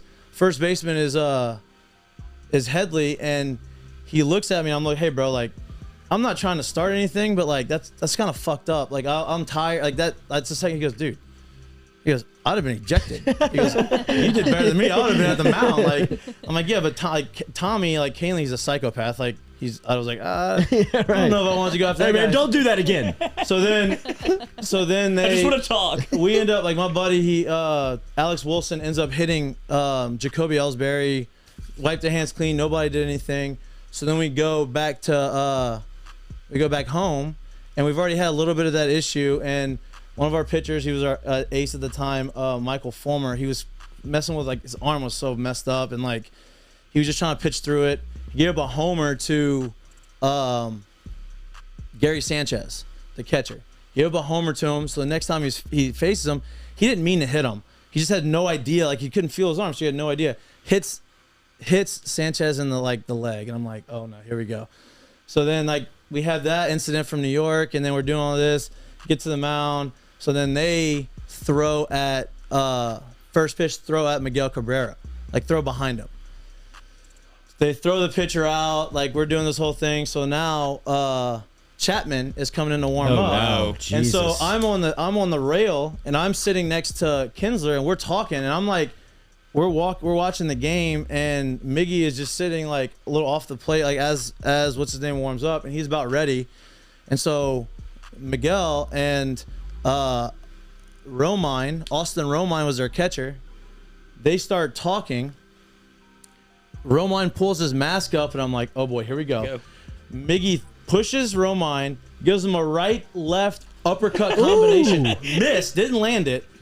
And then Romine tackles him on the ground. They're wrestling. Me and Kins are like the first two. So I run out, and I'm trying to pull Romine off of him. One of the coaches from the other two, whoever grabs me, I throw him out the way, rip Romine off of Mikie, and then it's just this whole big deal. So that was we ended up clearing 4 times that day, but like that first one was like 4 times. the big one, yeah. 4 times. Yeah. So did nobody get chunked? Oh yeah, there was like 4 guys get ejected, and then he had like I think Mikie got suspended for like 6 games. For leaving the bench? Well, no, I didn't get fined for that. I thought you said you got No, suspended. Miguel got suspended for 6 games. The beauty about baseball, though, when you get suspended for that, you still get paid. So it's just like a vacation. Really? Oh, go play some golf. Yeah, right. Yeah, It is. yeah. Wait, pretty smart of Mikie to get out ahead of that. Like, Chapman's about to bean me here. Why don't I just fight the catcher? Well, the thing about it is, like, Mikie, so Nick Castellanos, who is a baller. Deep he's drive an left all-star. to- Yeah, so he's one of my buddies, and he was on the team, and he's awesome. Well, he jumps on top of Mikie, to protect him. But like now Mikie can't defend himself, so he's getting hit, like sucker punched. I'm like, Nick, what were you doing? He goes, I mean, at the time I thought I was like trying to protect him from like, yeah, you can't defend. He's a big dude, bro. He can't defend himself. But yeah, it was trying to be a shield. yeah, it was an exhausting day, but that was my. I mean, I've been in some benches clearing, but that was like my first like actual like punches thrown deal. Wow. Wait, so the 4th time where you're like, are we really about to go out here again? Like, Bro, I'm running from the outfield. Our bullpens are in the outfield, and Detroit has an enormous field. So like, you're running from like it's a 70-yard sprint from the outfield to the home plate, and these poor pitchers had to do it. We had a guy who made his debut that day, got called at 5:30. He had to run from the bullpen 4 times. Oh my God. I'm like, hey, how's your debut, homie? How'd that work out for you, huh? I got conditioning. I want to go back down. Yeah. I'm exhausted. I was like, yeah, you didn't throw 1 pitch and you're exhausted. Did a conditioning test today. Yeah, but yeah, I was not happy by getting hit in the head with Tommy. Ask Mikie. Hashtag ask Mikie. How we looking over there, Carvel? Yep, absolutely. Brian Lanois. Oh Lord. Bro Didi. What is the difference between a rocket or a balloon? I knew that was An coming. arm. I knew that was coming. So So a bazooka, like a rocket, is a little bit more of like you have a little bit more accuracy with your rocket, right? You still throw hard rocket. Bazooka, like you don't know where the fuck this ball's going. So this is like Randy Johnson. Yeah, you have guys throwing the ball 100, but you have no idea this guy's got a bazooka. You have a rocket on the guy's arm. This guy's a little bit. You have like a heat-seeking missile. You have a rocket. You know where it's gonna go. A bazooka. You're in trouble. It's a little bit. You just have to get in the general vicinity of it. Just get in the mindset of. So would you rather have? And that's a not a baseball term. That is a Mikie term. I just came up with that myself. So you'd rather have a rocket than a bazooka? I'd rather have a rocket than a bazooka. Bazooka's fun, like in showcases, because like, oh man, this guy's got really good arm, but not as accurate. I want the rocket. Yeah, the wild thing. Yeah, in the game. Fred Jackson asked a good one. Ask Mikie, top college baseball stadium you played in. Ooh, that's outside of the box. Okay, outside of the box. I love playing in Arkansas. Their stadium's awesome. Nice. As far as atmosphere is concerned, Ole Miss, like, doesn't compare. You say college, right? Yeah. Does not compare. I mean, I was in right field, and I only got to play there 1 year because we were home 9, away in 10, home in 11. But when you're in right field and they hit a home run, they have that beer shower with the students, and our bullpen's there, and our bullpen's getting soaked. It's like, this is awesome, dude. Yeah. This is freaking awesome. Yeah, cool. like that's my favorite spot. That's cool.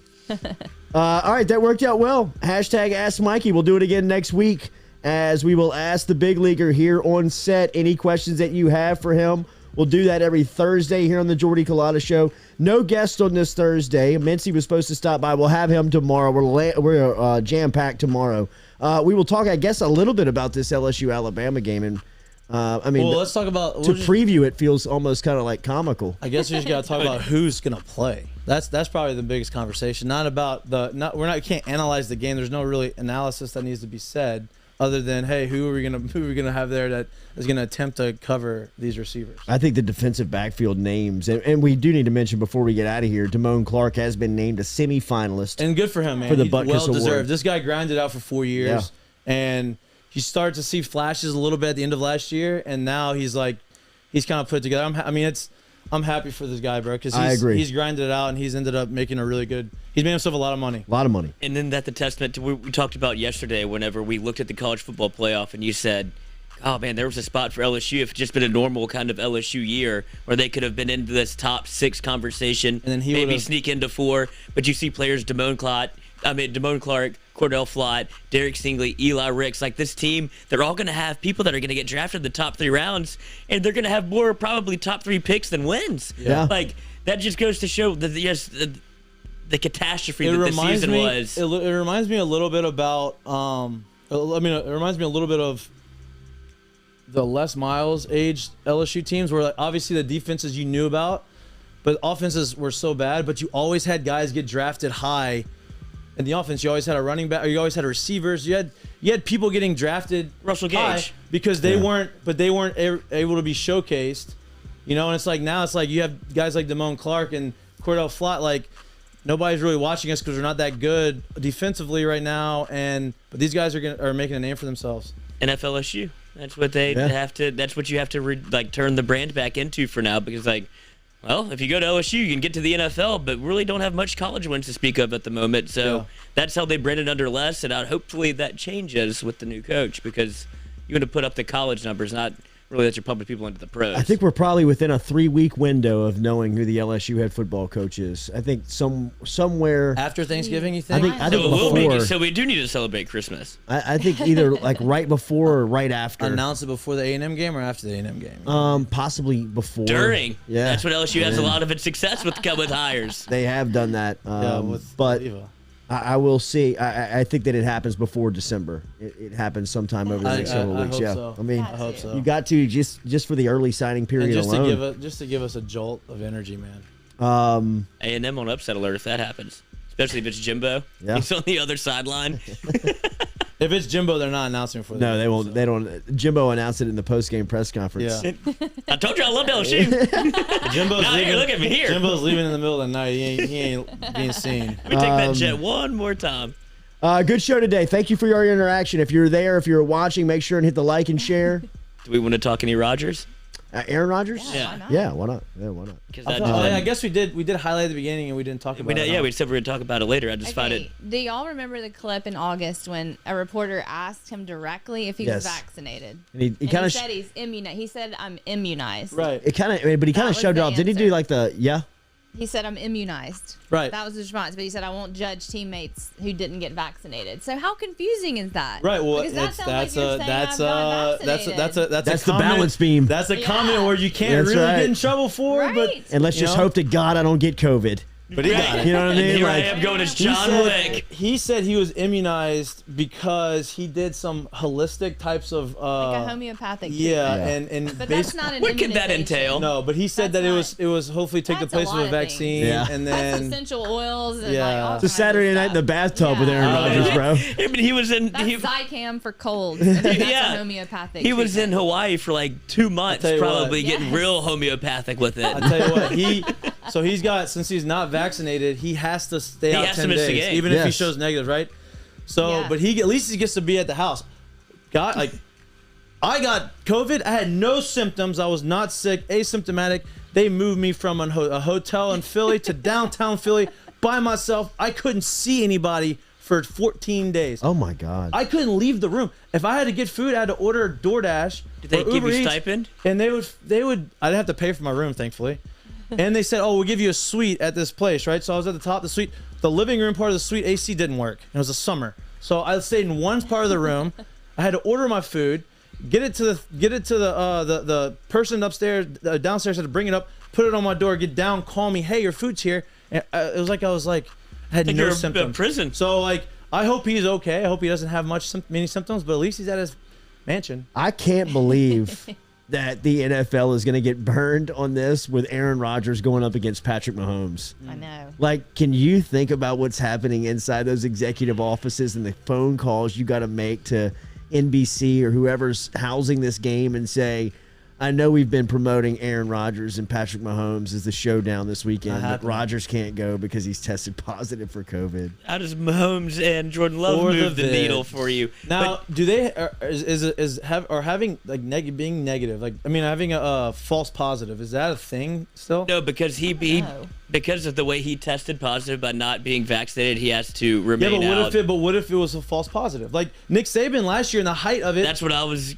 tested positive, false negative, two negatives after. False positive. It was two negatives after that, and he was good to coach. He did it. Nick Saban got a negative COVID test 2 days after testing positive, right before the game. Just turns out old Mikie. That's my I don't point, know. though. Who does he know? Who Like, does do he you know at think- old like, do you Pfizer? think- Fauci. No. Fauci. Yeah. You want some sweet seats? Do you think that that's a possibility or no? Or is this a done deal? I think it's such a big deal I now. think it's too much of headline news that if you went back on it, it would just open him up to so much criticism. If you're gonna do it for him, why wouldn't you do it for everybody else? Right. Type deal. This is worst Hey. case. This is worst case scenario for Rodgers and for the NFL. Worst case scenario, best case scenario for the Saints though. Yes. So he'll be Saints- back. Sorry, go ahead. Saints they get to play everybody's backup for the next 3 weeks. That's right. They have a 2-loss team. They just beat the Bucks. The only two 1-loss teams left are the Packers and the Cardinals. Right? They beat the Packers. God, I didn't think about that. That is a Packers good beat the setup. Cardinals. The Packers beat the Cardinals. Packers lose to Mahomes. Saints are in the driver's seat, boys. Saints are gonna back Yeah. into the Saints are NFC in the 1 driver's seed. seat, boys. And you know Saints what? are gonna back I know into a 1 nobody, seed. nobody thinks you're getting to the Super Bowl. Like, I get it. I get reasons why. Hey, man, you get to play in the dome and you get home field advantage. Who the fuck knows what happens? Trevor Absolutely. Trevor Siemian in the playoffs, baby. Spin zone. Spin it our Hey, way. but you know what? You're not spinning it to a point where it's not believable, Right? I mean, like, I mean, if you look, look at the you get through scenarios these- of what the Saints are looking at. You got to win the next couple of weeks, though. Yeah, you play the Falcons, right? You got to win this weekend. Then you hit to play the Titans, which the Titans are still good without Henry, but they're not. That's like them losing their quarterback. Right, like, so you have that game, and then Yeah, who it do we is. play after the Titans? Is it the Cowboys? Bill? Good Is it the question. Cowboys or the I Bills? think it's Cowboys. I think it is the Cowboys. That's a So tough. that'll be 2-1 that'll through be that the- stretch would be nice. But I mean, you just beat the best quarterback in the history of the game, and a team that's a super team, basically. I know they didn't have Antonio Brown, but I mean, I don't care if they didn't have Antonio. We had nobody. No, they play the Eagles. There you go. Oh, Stefanski. Boom. They're at the Eagles, then the Bills, then the Cowboys. Oh, okay. So you win these next 3. Get Phillip Boy, Rivers you kind are of looking right- ready. Get you are Phillip right in the Rivers in mix the of it. background getting loose. Yeah, that's true. You know? If you're Rodgers and you saw the disdain that happened over the weekend, not over the weekend, over the before the season, wherever he obviously was contemplating retirement. I don't know if that was COVID related or not, but it just was his way of sticking it to the pack to be like, look, I'm not vaccinated. Oops, I got COVID at this party. Biggest game of the year. It's absolutely his time. That's such a Rodgers move. It is. For him to be like, let me I don't take care away about the it. shot. I don't care about it any so of much. this. I'm just not going to show up. Right. I can't play. And the Packers, nothing you can do about it. God, what a guy. That's a great way to force your way out of town. I want him in New Orleans. I want him there. I know, I still do I too. want He's sick him- as he wants here. I want him here. And bastard. like you Fuck said, that vax, bro. like you said, I think he would. I think the city of New Orleans, like his personality. You said it off air. Like I think Yeah. he would. The city would embrace him, and he would bring parts of the city. I'm trying to think of the right.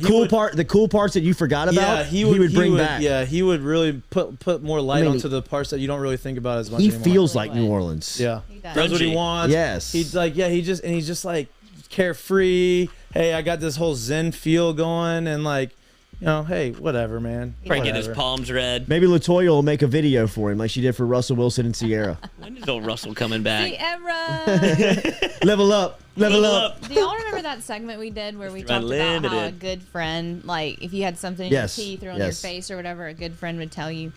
So yesterday, Jordy and I had a lunch meeting, and I got in the car, looked in my rearview mirror, huge black thing just right here between my Wow. teeth. Just huge. I never Wow. saw it. Couldn't Oh, even get no, it that out. face is No, I really didn't. Oh. I really didn't. In the tooth, like I had really to get out didn't some because floss. I am a was like, huge advocate for that person. Yeah, why would you not? I mean, I am your emotional support animal. I Okay, thought but so. here's I my- wanted to call I'm your you out monkey. I'm your monkey, publicly on man. that. Hey, here's I my thought so. here's my question with that. People who say like, "Oh, I don't want to be rude," or "I that don't an want to olive? like embarrass them." We're past that. But not even if you're close. Like if we just met each other and we're eating right. Yeah. Why would you not tell? Like it's more embarrassing for No doubt. that person to hold 100%. it. And Yeah. I don't want to be. It makes me feel embarrassed because I know that you have this, and I know that you have it, but you don't know that you have it, and I'm not telling you. I know Yes. everybody knows that they see it. And I'm like, why would you? Hey, I don't want to like but you have some little something in your teeth. Like, it's like I think that's polite. I am apologizing for nothing here because I did not see it. If I saw it, I promise you I'd have told you Maybe it so. flew in there Wow. all I the way hate to the fact Wow. something happened. The wind blew it into your mouth from the parking lot and you opening up your car door. Smiling, right? Maybe I just wasn't smiling. If you're- Because I am a huge advocate for that person I know in my you life. are. And I think But I sat in there and I was like, son of a bitch. What a bastard. What a bastard. Well, because nobody wants that in their teeth, first of all. It's not like, oh, no, I actually like that there. Yes. But to Mikey's point, if you're at like a group setting, you have to find like a very like comfortable way to be able to do do. it like underneath the Yeah. table. Like, hey, bro, you got a little something in your teeth. Like, you don't want to be like, you. Right. Yeah. You know, and everybody's like, oh, yeah, look at the asshole. Yeah. They doesn't know how to Yeah. eat. Hey, you Italian on the end. Pick your nose. Goomba. Yeah, right. Appreciate all the interaction. Make sure you like the broadcast, like and share before you get out here. We appreciate all of you for the support. If you're looking for any gear, we were asked about the hoodies. Check out jordy.itemorder.com. That is jordy.itemorder.com. We'll pull you up to our store where you can pick up any selections of hoodies, shirts, gear, hats, all sitting right there at jordy.itemorder.com. Are we You know, in so hoodie you can season? pick up today. Good. Is it Hoodie officially season, hoodie hoodie season? No, we're there, bro. This Go to our could that website, jordyculottashhow.com, and you Boom. can get it on there too. Super easy. that hoodie Perfect. could not be more you. Yes. I know. Yes. Thank you. Uh, Thank Them you. right there. We need to, in fact, I gave Darius Days his Jordy Culotta Show sweatshirt yesterday. How skinny he looked, dude. Yes. Love We that. might have to do a different I size. think he's going, he's changed up a lot with his diet. I love that. Well, what's the Yeah. secret? I think he's going vegetarian. Oh, no. I was a vegan. Well, you know that leads to a Why? lot. Oh, It no. leads to a lot of injuries. You saw Cam Newton as soon as he went vegan, he can't be able to stay on the field. I mean, appreciate losing weight, but you gotta protein this thing up. Lloyd, shut the fuck up. Have a great day. Remember the Darius, I'm looking out for you, man. Everything is brought to you by RMB Contractors. Remember, if you miss anything, you can check it out at rmb-builders.com. Jordy Culotta Show, driven and powered by Go Chevrolet. Drugged and powered.